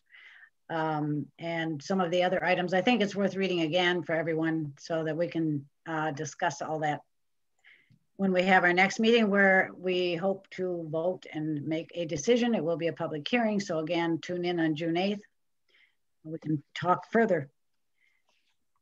That's it as far as anyone registered to speak. So the next item is related. The resolution requesting Wisconsin State Legislature to strengthen the ATV-UTV statute requirements. I guess, Adam, do you want to start on this one? Yeah, so obviously, as you know, this conversation has continued. There's been questions from the council about, and I think from the community, about what can the city of Platteville do to try to, you know, some of the key, concerns that have been addressed or proposed by opponents of, ATV and UTV usage. What could essentially be lobbied or sent on behalf of the city of Platteville from the Common Council to start that conversation with state legislatures about, key items that potentially could be looked at. And in the staff note, there's been typically about 5 areas that have kind of been, key conversations throughout this, specifically talking about,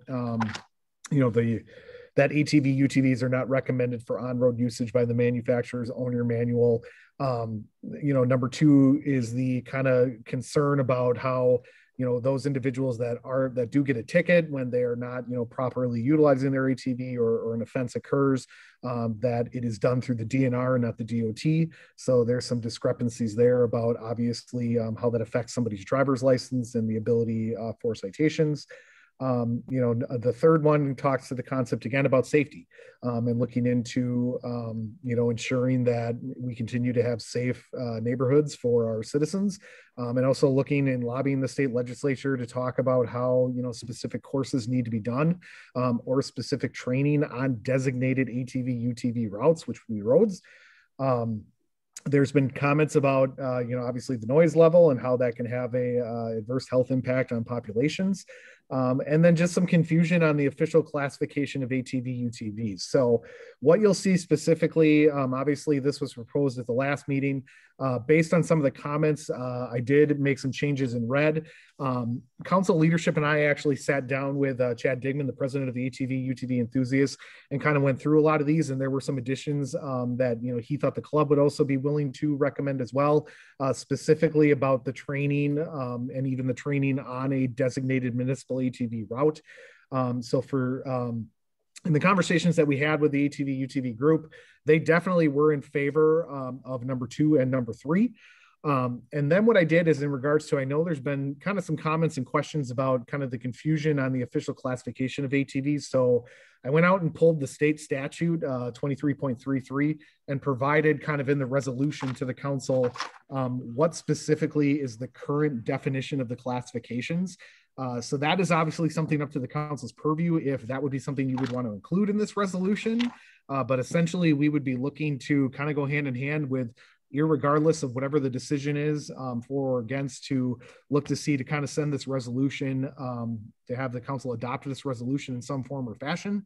And then obviously I, as the city manager, would work on getting that information to our state legislatures for their consideration. So that's where we're at. All right, we'll make the once around again, ask council members if they have any questions or comments. Ken, on the proposed resolution? Well, the one that's marked in red, number 4. Yes.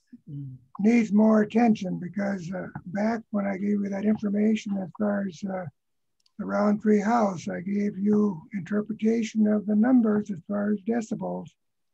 And so on number 4, that should read opponents of the ATV, UTV have expressed concern about the level of decibels coming from ATVs, UTVs. So that should be rewritten. So when you look at information from the World Health Organization, they give us data as far as what's acceptable for noise level from traffic. And we're seeing that this noise level is too great, and ATVs are in the group, and UTVs. So let's not overlook the noise. Nope. So would you prefer that it actually has the World Health Organization called out in there, Ken, as part of number 4? Would be fine with me. I'm trying to find their current information. Their last information is 2018. They published previous information about 2009. Okay. So they've come up with information over different times. So I'm looking for the latest information. Sure. Anything else, Ken? Well, the other thing, of course, is what are the health effects? So I'm looking for health effects as well. So these are important. Thank you. Sure. Kathy, anything on the resolution, proposed resolution? Yeah, I am definitely in favor of approving a resolution for this topic, but one, it might be small, it might be big, I don't know. We're hearing the phrase paved surfaces or on road. Is there a difference? I mean, when we say that manufacturers say they're not for on road, it makes it sound like they shouldn't be anywhere. But if we're talking about paved surface, it's a little confusing to me. Nope. And then I don't know, Isaac, you may have an answer to this, but I had heard from an individual who does have one, that he thought the reason that they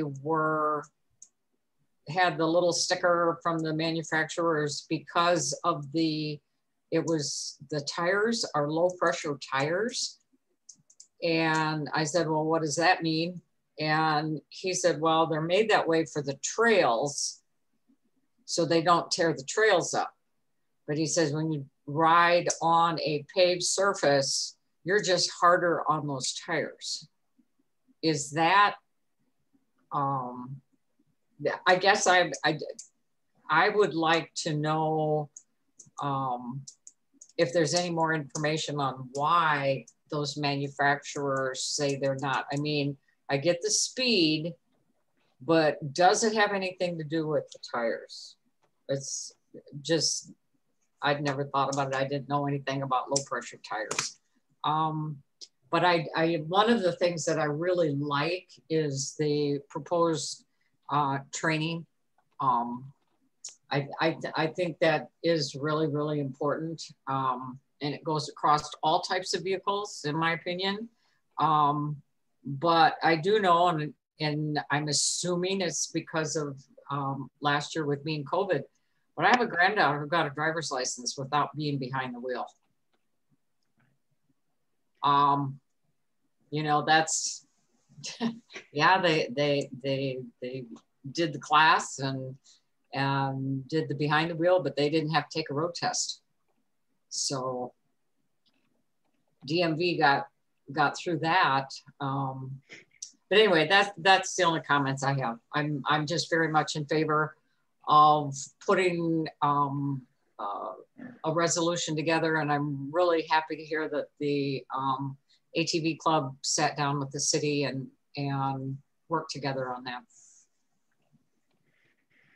All right, thank you, Kathy. Jason, anything on the resolution? Adam, can you let me know what numbers again did the UTV, ATV enthusiasts agree on in terms of the resolution? Yeah, so specifically it was number 2, the discrepancy with the DOR and the DOT. And then definitely with number 3, they actually agreed on, having additional training, dedicated, training courses related towards operating, and then also looking at potentially, a course that would be geared towards operating on, as Kathy kind of indicated, a paved, what is considered a municipal route.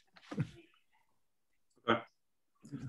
Because I think that's my biggest thing. Again, as I said before, I want to see commitment from this group. You're asking for special privilege. You're asking for, again, an extra thing. And I want to see commitment. I want to see you kind of taking this seriously in terms of pushing this resolution, advocating that these things change, because it's important, because there's a lot of people in the community that have raised concerns, especially about how they're enforced because they're classified under the DNR. And again, the safety training of it. So I think that's my biggest thing, because I don't want to put any more work towards this if there's not going to be any commitments. And, especially if you end up getting everything that you want, if you get all the open roads, and you say, okay, we got what we want. I don't want to put any work towards this. I need to know that there's going to be a commitment. There's going to be an ongoing commitment in terms of changing some of these things in order to make this safe and to, again, be responsible and help our community. So, I mean, the comment that Councilperson Shanley said was, well, the state said that we can do this, so, we can do this. Well, is that your attitude? Do you have any commitment towards changing that? Or are you just going to say, well, the state said that we can do this, even though there's a lot of problems with it and a lot of concerns? Are you going to commit to this? Are you going to work on this? Otherwise, I don't want to put any effort into this. I'm done doing work for other people that want something that are not returning that.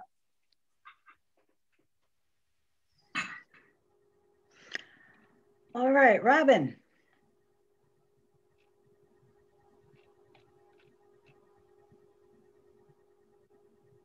I just appreciate the effort that's gone in on so many fronts. So Jason, I certainly appreciate your effort, whether you feel like it's being appreciated on all fronts. I would really appreciate us all coming to consensus and being able to submit that. I think that's my takeaway. I'm not sure if we're saying, was there any indication that the ATV club, did I miss, is opposed to any specific comments that are contained within that resolution? Wouldn't say opposed. I don't think there was any opposition. I think there's obviously questions that, some of the things are out of there. I think number 1, specifically with the manufacturer's owner manual, I don't think they're against. I can't speak for the ATV group, but I know for sure in our conversations, number 2 and number 3 were definitely ones that, there was no question that they would be willing to get behind. The noise ordinance, that's part of the 96 decibels, that's part of the statute. So, and the clarification, a lot of that kind of all of the different verbiage there that came from kind of looking with the ATV group about what is the classification. So we walked through kind of the definitions together to say, okay, this is what the statute is showing is this, this, and this. So I think there was definitely agreement on what is currently in the statute. So, I mean, I know Chad, I don't know. I mean, Chad obviously was here. He was, with us. So if he wants to add, I'll let him kind of speak for the group. I don't want to speak for them.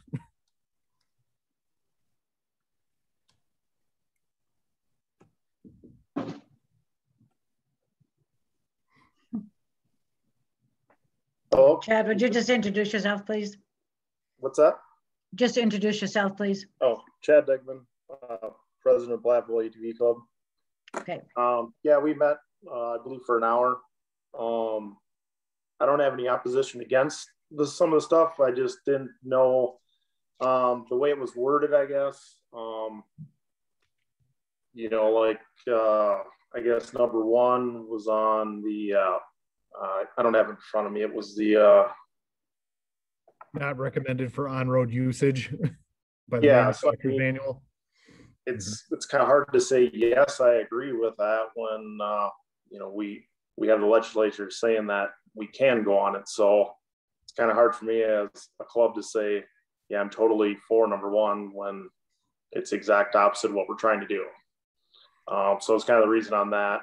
The 96 decibels, I think the biggest thing there is just, I don't know how you'd enforce it anyways, without an actual ordinance for noise. So it wouldn't bother me to lower it. I don't know what the number would be. It's just a matter of, it comes down to how you're going to enforce it on the city level or any level. And then number 5, I believe it was, with the definitions. I think we spent a lengthy amount of time going over it that, well, this is actually what it is. I think people just maybe were confused and never actually looked up what the definition was, that yes, it has to be manufactured. You can't have somebody just make their own machine in the garage. It has to have a VIN number, it has to be registered, needs to have a plate. It says what size the plate needs to be. It has to be visible. So I think they do a good job of actually defining what it is. It's just a lot of verbiage to read through, and then it's a matter of interpretation by the individual.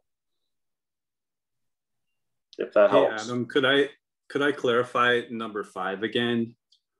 I think in terms of what I was asking that to look more like was the different classifications within the ATV and UTVs themselves. There's different types of UTVs, ATVs. There's sport quads. There's utility quads. There's what is okay in terms of like I said, in the past, I've had a full-on race quad that we had registered, was legal to drive on the trails. And according to this ordinance, I could operate that on the street, but it has no business being on the street. So again, I think there needs to be clarification there in terms of, okay, what engine displacements are we looking at? What type of ATV are we looking at?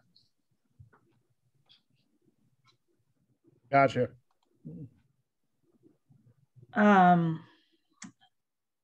I think that the comments about training in general, you are required to participate in online training at this point, correct?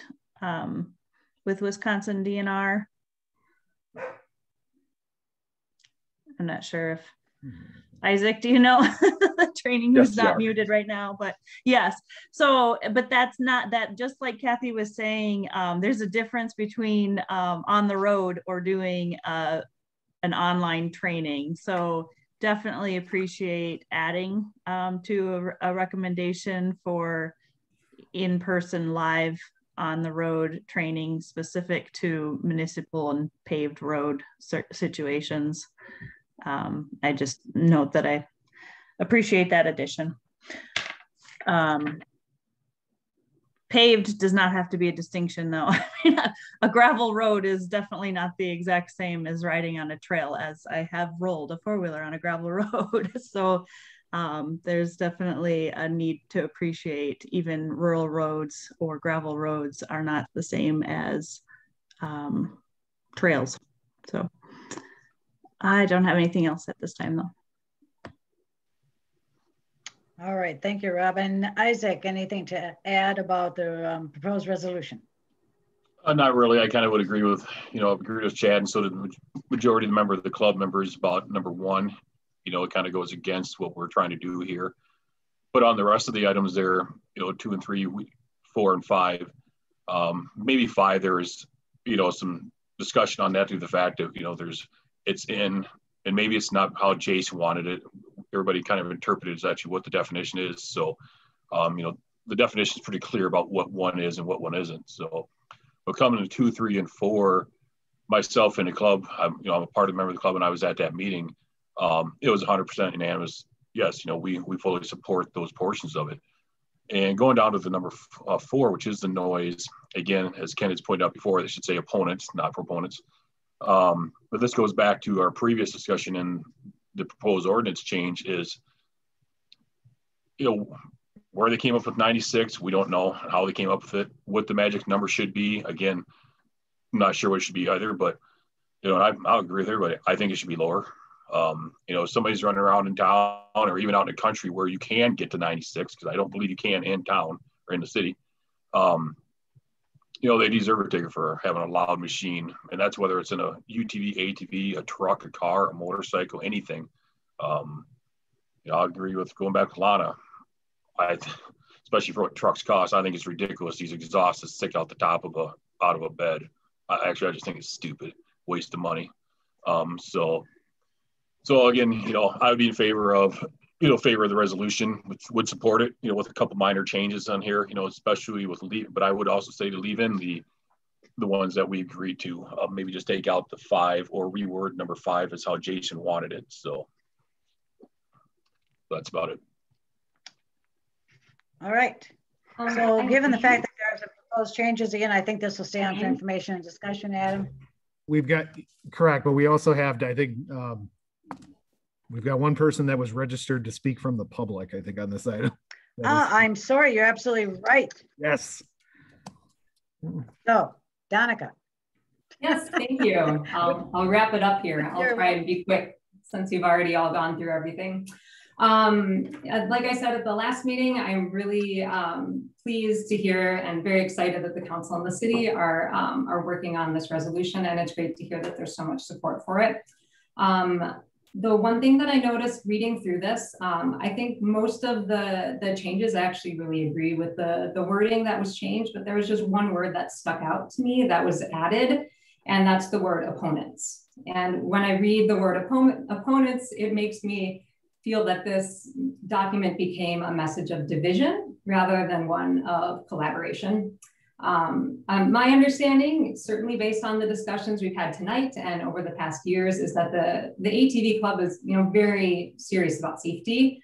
And as they've said tonight, that they are in favor of pretty much all of these. So, you know, just a minor tweaking, if there'd be a way you could do some wordsmithing and take out the word opponents and reword so that otherwise the text is basically the same. Sure. I think that would be helpful. And then the one other perspective that I would give on item number 1, where there seems to be a little bit of not as much buy-in on that one from the ATV Club, is I like the way the wording was changed, because it specifically says, hey, state legislature, please work with the manufacturers to change the verbiage that it says these can be used on roads. Because I think that you agree, like they should be used on roads. And I think that a lot of the people who are opposed to them, such as myself, it's mostly just that it's like, well, hey, why can't the manufacturers change the wording so that we can feel good about the decision that we're making? So I think we all agree, like they can be used safely on roads. Let's get some backing by the state to hold the manufacturers accountable. I think that's the message that comes across with the wording on that one. So I hope that can be something that that everyone can feel comfortable supporting. Otherwise, yeah, it looks like a great collaborative effort with shared intent for seeking some clear legislation addressing safety. So thank you all for your work on this. Thank you for your comments. Yes. Okay. To Danica's comment, and also feeling the same way that I don't feel like number 1 is working against what the ATV Club is trying to do. Like, you want to be on roads, but you want the manufacturers to not be blatantly saying that they're not supposed to be on roads while you have your legislation saying otherwise. So I think what we need is the manufacturers to spell out what is and isn't appropriate. So if it's down to the tires, if it's down to certain engine sizes or terms that Jason said that I don't recall, that just needs to that onus needs to be on the manufacturers to lay it out and educate the public as to what makes it safe to be on roads or off roads and how you adjust your machine to be appropriate for the roads. So I would hope that that's something that the wording could get to a place where the ATV Club is comfortable with it, but it still puts that onus on manufacturers to get their machines appropriate to the market that they are selling it to. Thank you. Anything else from the council members? Otherwise, we will go on to the next item, which is OE Gray purchase agreement. Adam.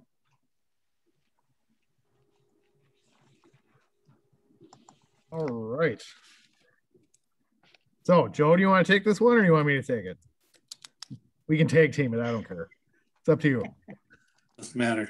So I guess, yeah, I can just kind of kickstart it off. So obviously we have had, there's been, since I got here last year, there's always been conversations, obviously, with the Platteville School District about kind of the long-term use of OE Gray School, as it, currently is no longer being used as truly a school purpose, and they're currently using it more as a kind of, it's being leased right now by a couple of different organizations, such as the Senior Center, Head Start, Family Connections, and the Elks. So with our kind of fire department comprehensive analysis, one of the sites obviously that was determined as a potential location for either a renovated or brand new facility was OE Gray. So we started to have some preliminary conversations, obviously, with the school district about the potential of potentially the city taking over ownership of that property, and come to find out that the school district is kind of having similar conversations about what their long-term plan to utilize that for. So what we discussed was obviously looking at the long-term planning for the city of potentially having this site be a renovated or updated fire station, continuing to have the senior center located at this location, but possibly in a separate building, or either connected in some form or fashion.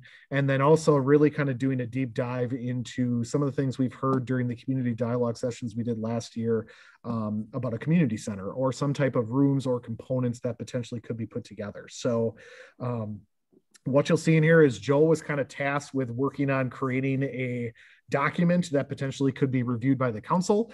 And then if it would be approved by the council, it then obviously would go to the school district side for their consideration. So I don't know, Joe, is there, you kind of want to walk through what potentially, I know we've had some conversations with Bill, Cole, our attorney, but just kind of walk through what the document basically would do, and then we'll open it up for questions. Well, the intent of the agreement was to kind of outline the obligations of the city and the school district. But if you look at the document, really there aren't a whole lot of obligations on either part. I mean, it's essentially an agreement that they're going to sell the property to the city for $1, and then the city will use it for a community purpose to be determined. So unless that situation changes as far as, obligations or requirements that go with that sale, Bill Cole, the attorney, is basically saying, why don't we just do a more standard offer to purchase document, which gets into a lot more of the details that it typically comes with a property transaction, and any minor obligations can be included in that. So unless through these conversations that obligations change, that what comes before you next time for actual consideration will be kind of a standard offer to purchase document. All right, we'll go around and see what council members' comments or questions. Ken, start with you. Well, my first question is, will OE Gray building remain? So that has been kind of the long-term conversation. Our hope would be that, yes, we could somehow reutilize the current building that is there. Obviously, that will be determined as we kind of go down the long-term discussion of, is it a fire station? Is it the senior center? Is it a community center? But I think our intention right now would be, certainly with anything we would do there, to be first to look at from a cost saving standpoint, or just from a cost standpoint, utilizing the current structure that's there and just renovating or updating if possible. So I'll put down a yes. Yes. Okay, next question. Will there be sufficient space for a fire station with OE Gray remaining? Yes, because the current, looking at the fire department comprehensive analysis, they did put the structure the fire station on where OE Gray currently sits. So yes, I think there is not a question that the fire station would fit on that property. My next question is, will there be sufficient space for parking without using adjacent residential street parking? Yes. Now, obviously that will have to be determined, but I think based on the original conversations we had with Wendell Corporation that helped us with the fire department study, they did have parking planned in the kind of preliminary drawing that they did. They were not planning on using off-site parking. They had parking planned on the site itself. Okay, those are my questions for now. Thank you. Okay, Ken. Kathy. Couple things. First of all, it's an extremely generous offer.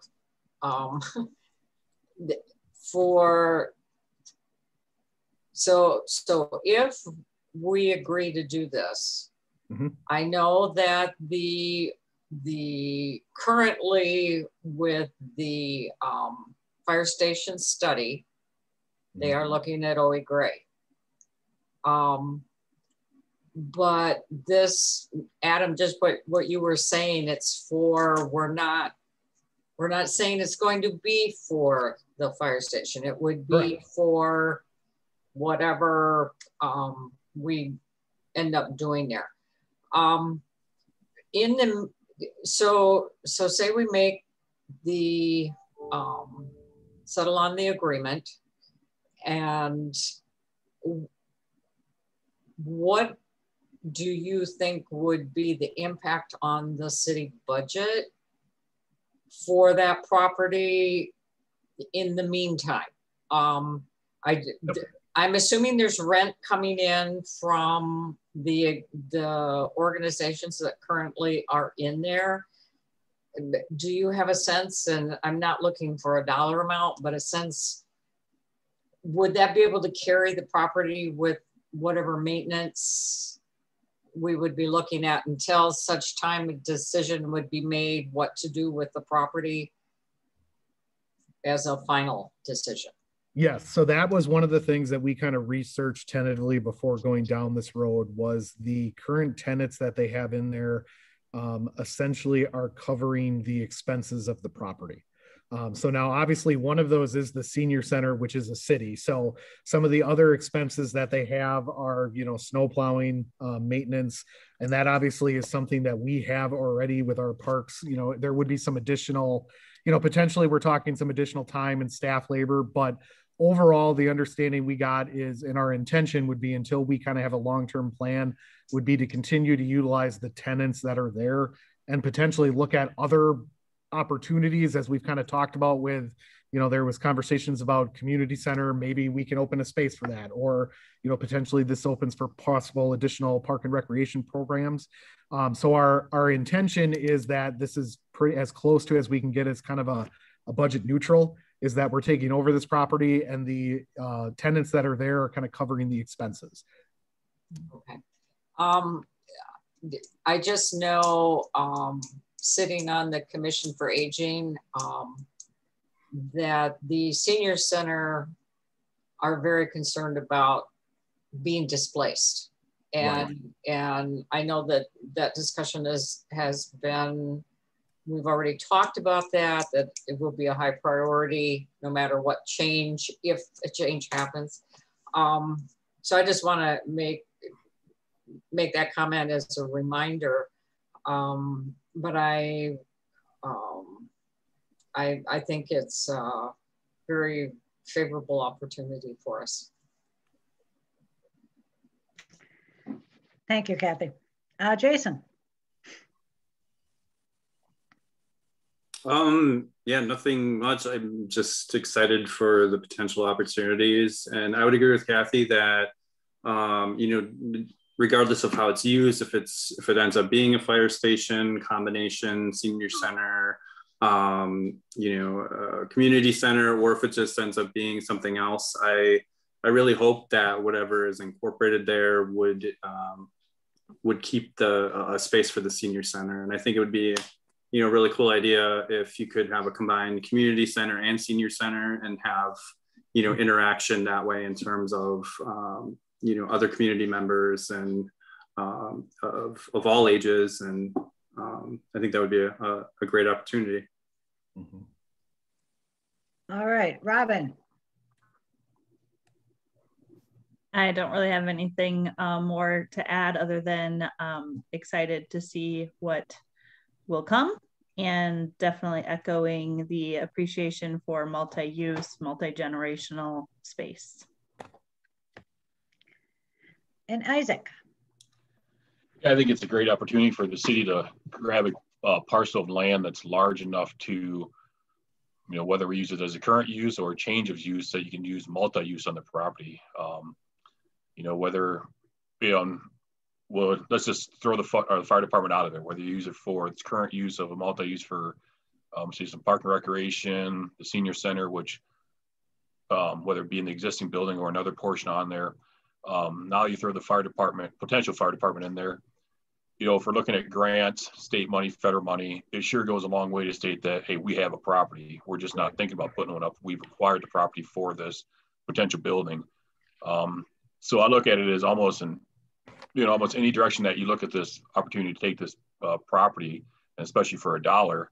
And again, as I've stated before, it's a property that's already not on the tax roll. So other than the expenses that we'd have for maintaining it, lawn care, snow removal, some upkeep, we're not taking, a property of this size.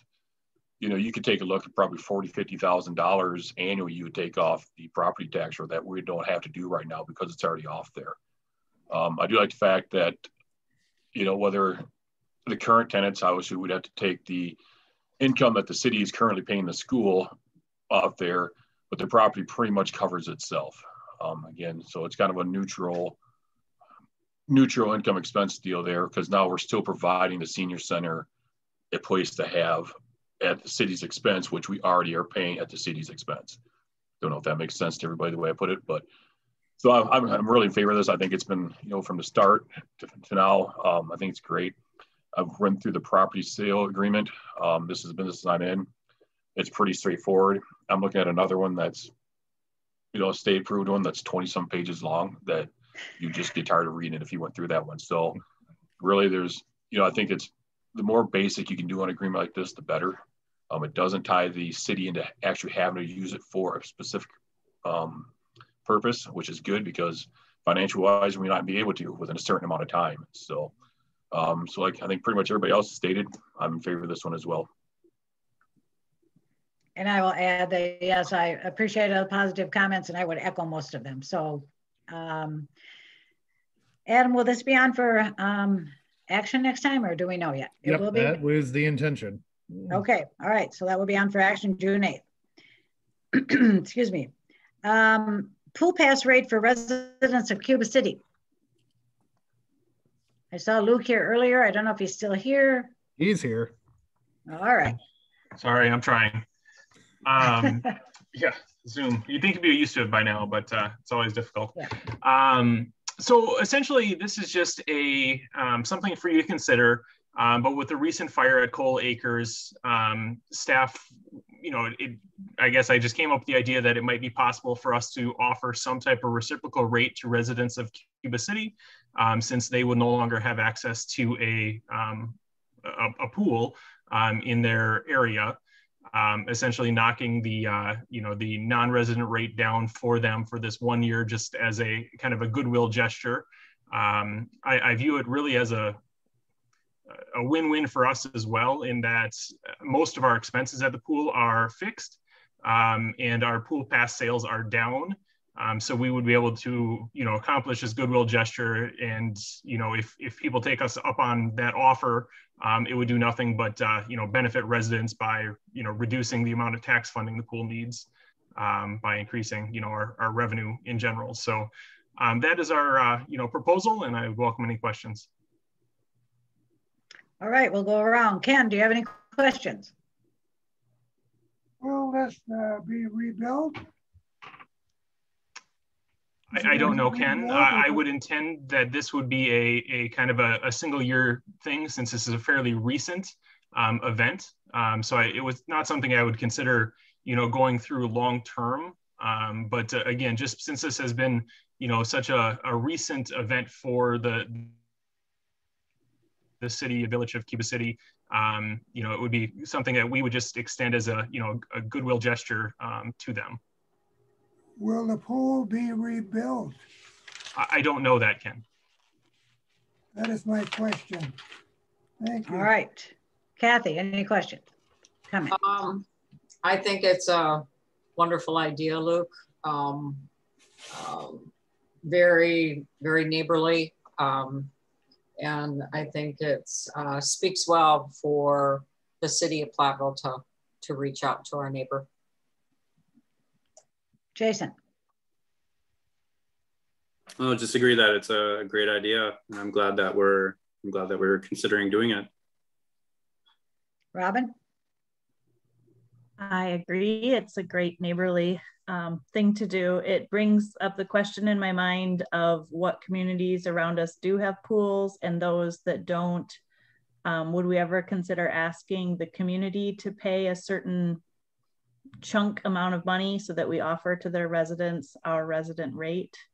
Would something like that, some sort of initiative to increase our pass sales, be useful? But obviously just for this topic, Cuba City and this 1 year situation, I think it's a great idea. Isaac. Actually, Robin just brought up a great point, but that's for another time of discussion for pools and the surrounding, say Belmont, et cetera. But on this particular one, it's a great idea. And I was wondering if we might be able to add the village of Benton.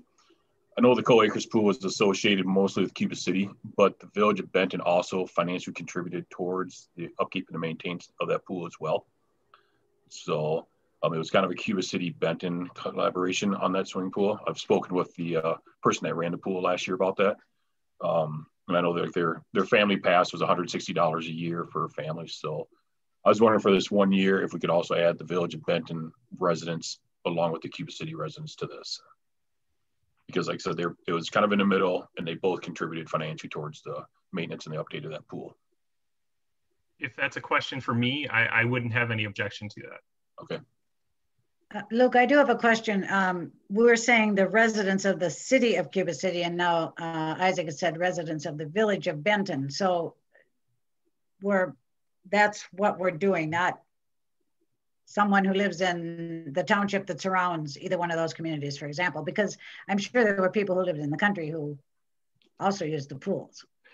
What I may suggest if this does go back is we throw out an offer that is targeted to those communities, and anyone that responds to that offer would qualify. But because of our marketing that we would do for that, I would expect that only people within those areas would qualify. But, I guess there is always the opportunity that someone's going to give us a false address anyway. That can happen within the city of Platteville. We don't think that happens a lot, but, I think there's little risk to us, to be honest with you, because again, most of our costs are fixed. And I don't see this as being, I don't think people are going to be driving from far and wide to visit our pool because they have other options at that point. But not that our pool's not fantastic and worth driving to. I think we could, just through targeting advertising, we could, almost ignore the residency in a way. But, like I said, we know that it's targeting Cuba City and Benton. So if someone's, happens to mention it from way far away, we might call them out on it. But I don't know. I'll give it a little more thought how we want to. Yeah, I just don't want confusion. Yep. When people come. So yeah. Okay. I think yes. I can make a couple comments. I know, we've got to do some discussion on this, and Lou's gonna have to make some changes here. And I'm not saying it's a dire need to rush this on here, but pool season is coming on here relatively short. So hopefully this isn't something that we drag out, another month or a month and a half and say, all right, now we agreed to it. We've lost June for quite a few of these kids. That's one thing I look at it as a great opportunity for some of these kids to get outside, and enjoy the outdoors. So I agree, Isaac. So this will be on for action. I think we can do it for action next time. Yeah.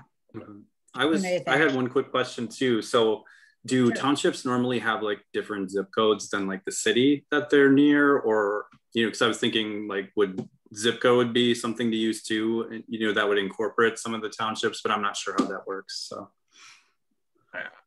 my only experience, Jason, is within Platteville Township residents, and that it's not ever a given based on zip code. So we actually, our system is very smart for the city of Platteville in that we have our entire city mapped out within our system. So when you enter your address, the system tells me right away whether you're a Platteville resident or not. There are times when I have to go in and change that, such as business owners or whatnot.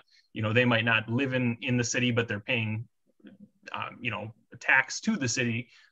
So we will, make exceptions and have to change things. But I don't think that's going to work quite well enough. But I'll do some research how we can target, mostly Cuba City and Benton, and I'm sure we can figure it out. All right. Thanks, Luke. Adam, City of Platteville mission statement. Yeah, so this one is on here again. Obviously, this is something that, this is not a rush. So I don't want any council members to feel that they have to be rushed on this. But it is something that we want to establish this year and kind of start working on as that's part of our strategic planning and marketing. So I think, what I recall is I think, Councilmember Cobb is working on kind of a couple of different possibilities and changes. So this will be something that, again, I want you guys to truly kind of think about, with the vision statement, with the mission statement, and obviously the motto. That's one example. I think it would be interesting to see how we could do a marketing campaign to get that out to the community and kind of have them come up with a motto or look into different ways. So, this is something that obviously we want to finalize probably over summer. So hopefully when we can get to, a council meeting that doesn't have so much on it, we can spend some time and really kind of dive into it. But again, what I've heard is I think, there's been some tweaks that have been made. So I think we're close. But I would agree, I think, Councilmember Cobb and I have had some conversations. The mission statement, typically that it's good, but I wouldn't disagree that it is a little long. So that is something that we could look at, potentially. So what I would look at is, potentially the next meeting, we'll bring it up again, just so that kind of any questions or concerns. And then if there is anything, then we'll look at trying to see if we're ready to have this go to action. All right. Any council member have any question or comment right now? I have. Sorry. Sorry, Jason got here first. Ken, hang on one second. Jason. I like the idea, Adam, of, especially with the motto, like coming up with maybe like a contest and sending that out to the community. Because I know at our last Tide meeting, that was something that came up too, as kind of getting I think there's a student group at the high school, getting, some of the youth involved and things. I think that's a great opportunity to kind of put that out to the community for them to kind of have some, to have them have some like ownership in it too. So Fine. For sure. Ken. Okay, this is about the motto. Yes. Unearthing. Now, unearthing has different meanings. It could mean exhume, disinter, dig up out of the earth. So those didn't strike me too well. I don't disagree with you. It was more to try to create dialogue. So if you got something better, bring it my way. The word I thought up, I didn't think it up, I looked up in a dictionary here. Discover. Discover, sure. Discover the driftless region. Anyone else have any other question or comment about the mission statement or motto? All right, well, keep your thinking hat on and get to Adam with your ideas or comments. Sounds good. COVID-19 municipal update, Adam. All right, so we're going to spend a little time on this one, so get comfy because there's a lot obviously in here that was wrote. But so kind of just the latest update with where things are at with COVID. So as of May 25th, 2021, there's been a total of 4,945 total cases of COVID-19 confirmed in Grant County. 4,835 of those cases have recovered. and there are currently 25 cases that are active. Unfortunately, the county has experienced 85 deaths of people who have tested positive for COVID-19. Over the last 14 days, Grant County has experienced an average of 2.8 confirmed cases per day. There were 5 new confirmed cases indicated today. And currently, from a vaccination standpoint, Wisconsin is at 47% for those that have at least received 1 dose of the vaccine, and Grant County is currently at 39.3%. So obviously, since our last meeting, one of the biggest changes that has occurred is on May 16th, 2021, the Center for Disease Control issued new guidance related towards fully vaccinated individuals. The new guidance indicates fully vaccinated individuals can resume activities without wearing a mask or physical distancing, except when required by federal, state, local, tribal, or territorial laws, rules, and regulations, including local businesses and workplace guidance. So the new guidance and conversations with Grant County Health Department and the League of Wisconsin Municipalities does indicate there are still safety concerns that still need to be taken for those individuals who are unable to receive a COVID-19 vaccination, or those individuals that have made the decision not to receive a vaccination. So obviously the city of Platteville's employee base is no different in this consideration, as we do have individuals falling into all spectrums. So this has obviously caused a variety of questions regarding what policy and procedures municipalities should put in place. Vaccinated individuals would not be required to wear a mask in municipal facilities, but others would. Completely removing the requirement for mask wearing or continuing to require mask wearing in municipal facilities. And kind of it has run the gamut of there have been municipalities that have tended to either completely remove their requirement or are being very stringent on if you're vaccinated, that's fine, and showing some type of proof. So obviously where this puts the city of Platteville is via resolution passed by the Common Council, we are still currently under a declaration of emergency, which is in effect until June 30th, 2021. So in unison with that declaration, the city of Platteville has required mask wearing for individuals in municipal facilities and has recommended mask utilization outside on municipal properties when social distancing really is not possible.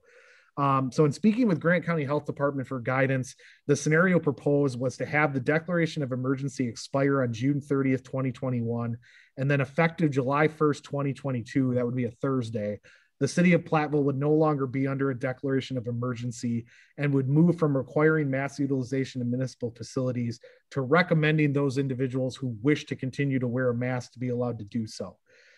Also, the reason to kind of do this as well in my conversations with Grant County is this would also allow a significant amount of time for individuals who wish to receive the vaccine to have an opportunity to do so and really just prepare the public as well as any individuals knowing what the change will be. So if they have, questions about concerns, they certainly can still continue to wear a mask in July coming into the municipal facilities, or if they need to alter their method, again, we can still work with individuals that have concerns either by email, by phone, or by, different ways of kind of communicating. So now obviously our intention is that there may still be some areas that we would require mask utilization, and that mainly would fall into some of our areas with our seasonal employees being under the age of 18 and not necessarily having the same amount of time to get the vaccine. So that could be, the Platteville Aquatic Center. These are obviously all things we'll continue to kind of look into, but that is our current intention right now, is to start kind of this week advertising our intentions of kind of what will happen with the city policy that's starting in July. We essentially would be looking at kind of essentially not moving away from our mask policy, but going more towards a not requiring it. But if somebody wants to wear it, we certainly are not going to oppose somebody from doing that. Obviously, the Common Council, you guys as the Common Council have the ability to rescind the declaration of emergency before June 30th if you would choose. That would just require us to actually put it on the agenda as an action item. But that kind of is what I am proposing, is that we would look at basically letting the current declaration of emergency kind of expire, and then starting July 1, have firm communication out to the public that if you are in a municipal building, the mask mandate our mask requirement would no longer be a requirement. It would be a recommendation. If you want to wear it, you certainly can. So I guess I'll take any questions or concerns about that before we move on to ARPA. Ken, do you have any questions? No question. Kathy? Adam, I agree with you as far as letting the emergency declaration end at the end of June, mostly because of all of the confusion out there, and people don't know if you're supposed to or not supposed to. Right. Can you go in here?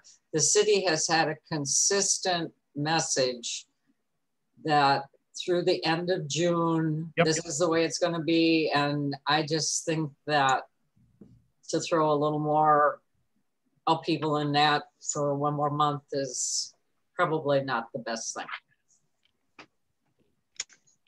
Jason.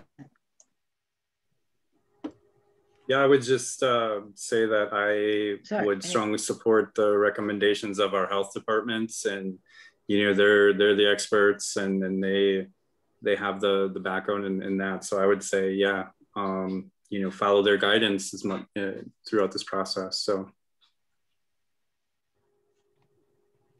Robin, anything to add? I would say that June 30th date also just feels comfortable in the sense that 4th of July, people are definitely going to be pushing all of that a lot if it's not already approved. But it feels like we're in a place now where we do have to test the waters a bit. And if county sees some big upticks after the 4th of July, then there may be some sort of response, but we'll have time to kind of go with that before we're looking at fall and all the students coming back to town. There's something that kind of catches for me with of course, you'd be allowed to wear a mask. I kind of feel like that's like an awkward but obvious thing. Like I don't know, like unless we're assuming that, people are uncomfortable with robbers with masks in a public building or something. So we're still leaving that option to have a mask when you're coming into a public building like that. But I think what all of the information that was out there about masks really is more about the people in the room protecting the immunocompromised, unvaccinated individuals. So I feel like there's the catch of city staff who fall into that category, and all of their coworkers choose not to wear a mask, but they're not comfortable coming to work because they feel at risk. So I am not a HIPAA expert, but I feel like if you're asking for an accommodation, you shouldn't have to disclose why. But if a staff member were to come to their administration and say, in order for me to attend meetings, I would appreciate an accommodation that others in the room wear a mask, I feel like there should be some way for staff to be able to still do that. So that's my only observation or thought with the comments that are there. Mm-hmm. Okay, Isaac. Just a couple of things, kind of going off what Robin said, the one comment about, if you want to wear a mask, you're still able to. That's kind of a redundant deal. I mean, I'm not sure if we have to spell that out, but if you want it in there. I guess my biggest thing is, how does this relate going back to the council members, going back to council chambers? Is this looking like we're going to do another month and a half of council meetings via Zoom? Because I'll just go based on notes that I've written tonight on some of the issues that I've seen so far. Obviously, we've had a ton of mute issues, which takes up a lot of time, people freezing up. In my case here, I hear people's answers before I even hear the question, especially when it comes to voting. I'll hear yes or no, and I haven't even heard their name asked yet.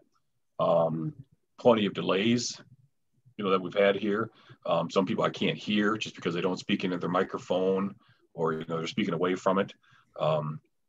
Obviously, nothing against Mrs. Doss, but you can tell when she turns, she keeps talking, but we can't hear her. So Eileen's pretty good about reminding her to speak in front of her microphone. So, where does this go with the council coming back to the chambers?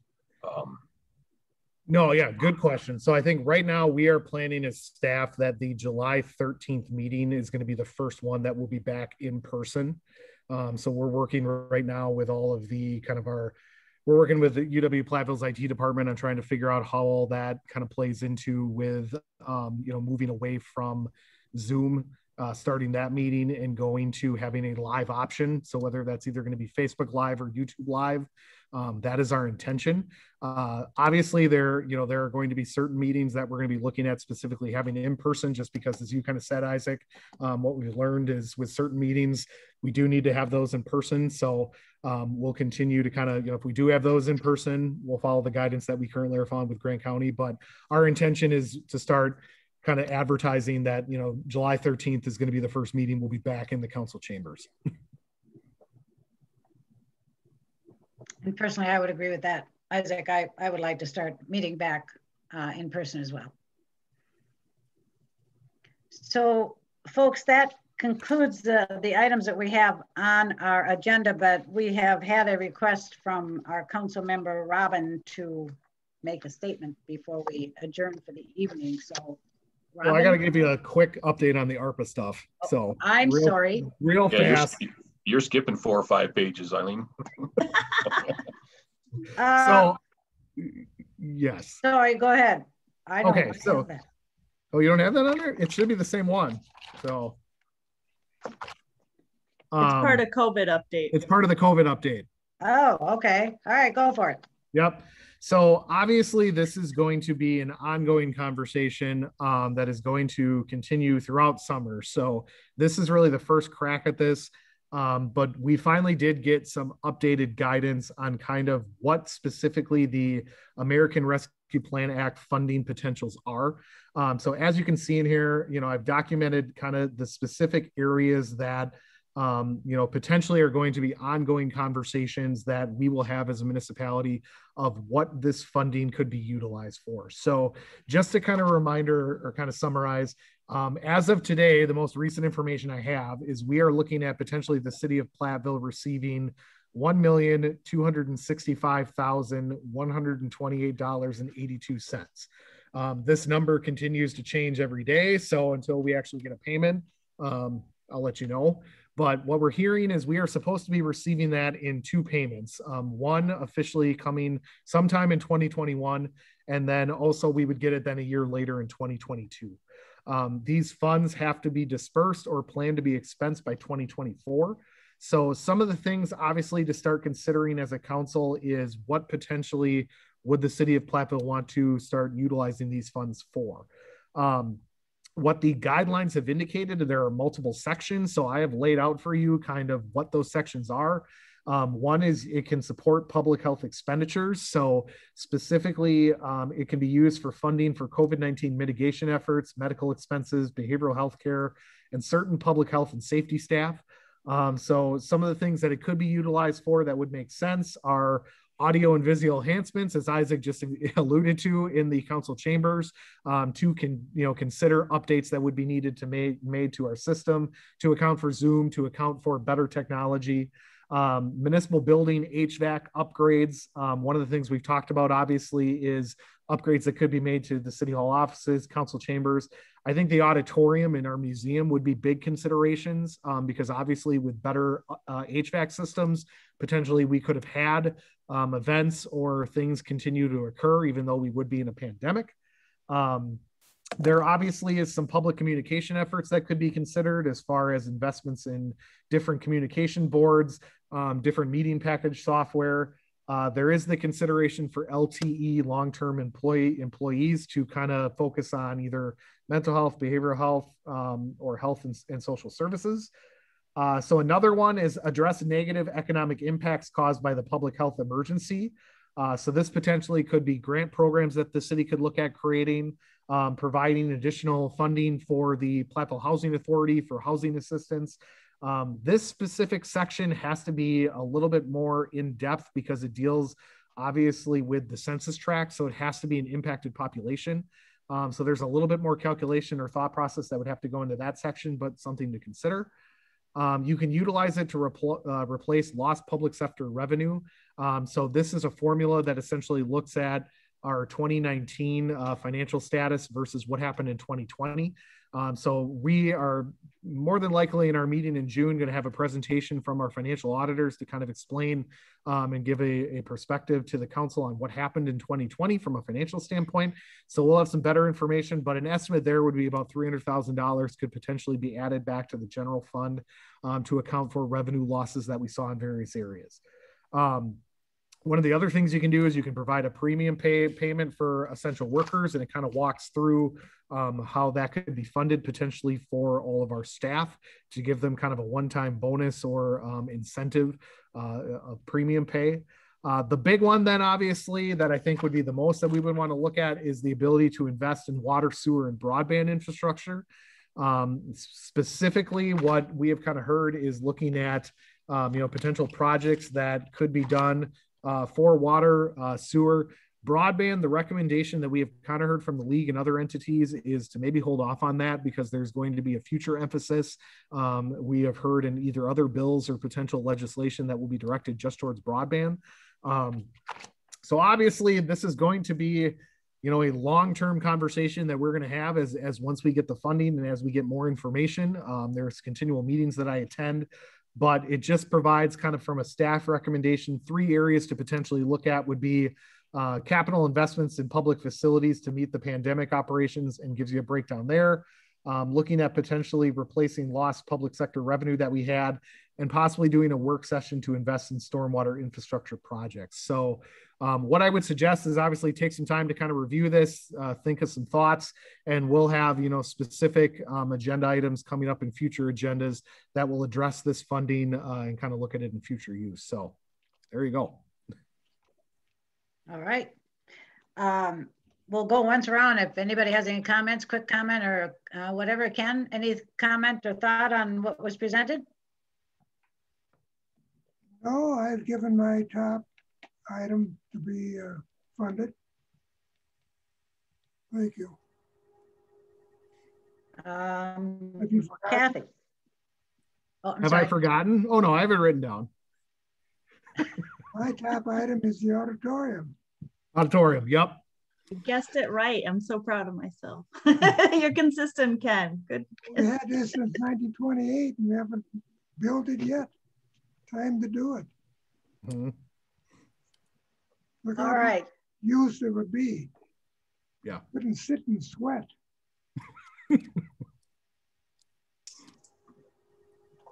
All right, Ken. Kathy. I don't have anything at this point. Jason? Just a lot of things to consider, so yeah. Robin? I got some feedback and was excited that I was encouraged to take a closer look at this. And I definitely appreciate water and sewer being such a huge burden on our budget, and that if we free that up in one way, we can use other funds elsewhere. But yep. I really wonder about the ability to use this funding a little more creatively, where other funds we may get more restricted. And so I guess just given efforts that we've made this year, conversations about community center, a definite need to emphasize behavioral mental health, social economic justice initiatives, helping at-risk students, all things that I think the school district, the city has really needed to kind of put some efforts into figuring out how we can do things better for our citizens. I would really love and appreciate for a significant piece of this funding to be set aside to help move that stuff along. And so I understand that there's always a hard time when you have one-time funding to designate it towards something new, but I would hope that it could be a huge seed project kind of initiative. So that's my biggest thing I'd like to emphasize there, is if we couldn't be intentional about creating some of that within our budget here. That's all I have. Sure. All right, Isaac. Adam, could you repeat what you stated about the broadband infrastructure comment? So I didn't quite get that. Yeah, there definitely is funding in here for broadband infrastructure.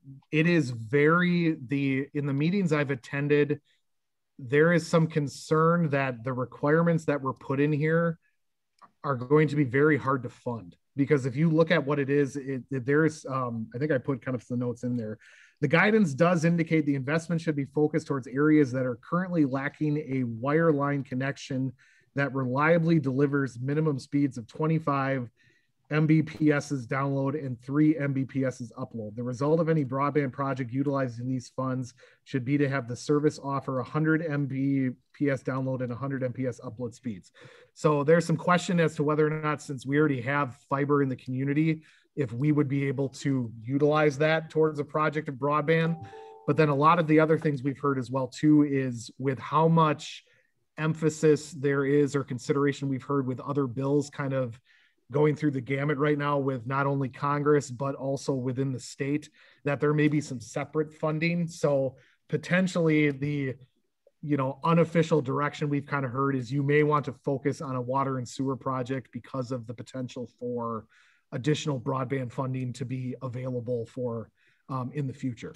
So it's definitely something I think we could look at, but I think it could get very complicated if we're trying to figure out whether or not we qualify. That's all I had. Okay, Adam, did I miss anything else? Is there anything else you need to mention? That's it? Nope, I'm good. Okay, then we'll turn it over to Robin. Hi, it's all mine. So I'm going to start. It's an honor to have a moment to speak. I have something written up, so I will just probably read from it, but certainly would accept comments or questions afterwards. So dear citizens and council members of Platteville, with humility, I ask for your understanding as I come to the decision to step down from my position as alderperson at large on the Platteville Common Council. For more than 3 years now, I have served the city with an increasingly deep respect for its hardworking staff and volunteers. This honor and opportunity to be an alderperson in this beautiful community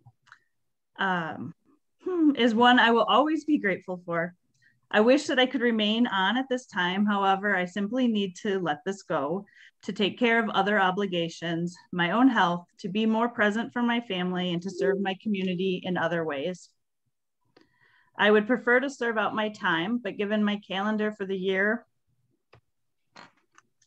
I do not feel I will do the position any justice. Please accept my resignation and know that I have loved being able to serve this way. I hope to be maybe do it again someday when life has calmed down a bit more. I want to encourage others to get more involved through committees, commissions, or even in hosting events that may benefit the community. I look forward to doing that more on a personal basis through my business and through commissions that I will continue to serve. Wishing all Plattvillians a year filled with health and happiness. Sincerely, Robin. So thank you to staff and council members and community members who've patiently taught me along the way. I feel sorry that so much energy goes into learning how this all works. I feel like I'm just getting a somewhat sense of how things work. But I look forward to being a more informed citizen and committee member and helping to support whoever fills my spot when I leave. So thank you all. Wish we could do this in person. Thank you, Robin, and thank you for everything you have done, not just as a council member, but everything you do for the community. I personally appreciate it. I know many, many people in the community who have benefited from your activity, so thank you for that. I don't know if anybody else wants to say anything at this time. Obviously, would rather Robin could stay, but I certainly appreciate that at some point you reach a point where you just can't do it all anymore. So that's definitely a point. Yep. I trust that there's someone out there that will do it better than me at this point in my life. I'm happy to put my energies into other areas. So someone else's turn. Thank you, Robin. Yeah, thank you. Yeah, and we will be discussing in the future how to go forward from tonight. So in case you didn't hear Jason, he did say thank you, Robin. So all right, I think that is it for tonight. I would entertain a motion to adjourn. I'll make a motion to adjourn. All right, is there a second? I second. I'll second. All right, I think I heard Jason before I heard Ken, so Robin and Jason, and we'll vote. Hanley, Yes. Nichols, Yes. Cop, Yes. Arts, Yes. Killian, Yes. Klein. Yes. Motion carries. Thank you, everybody. Good night. All right. See you around Bye. town. Bye.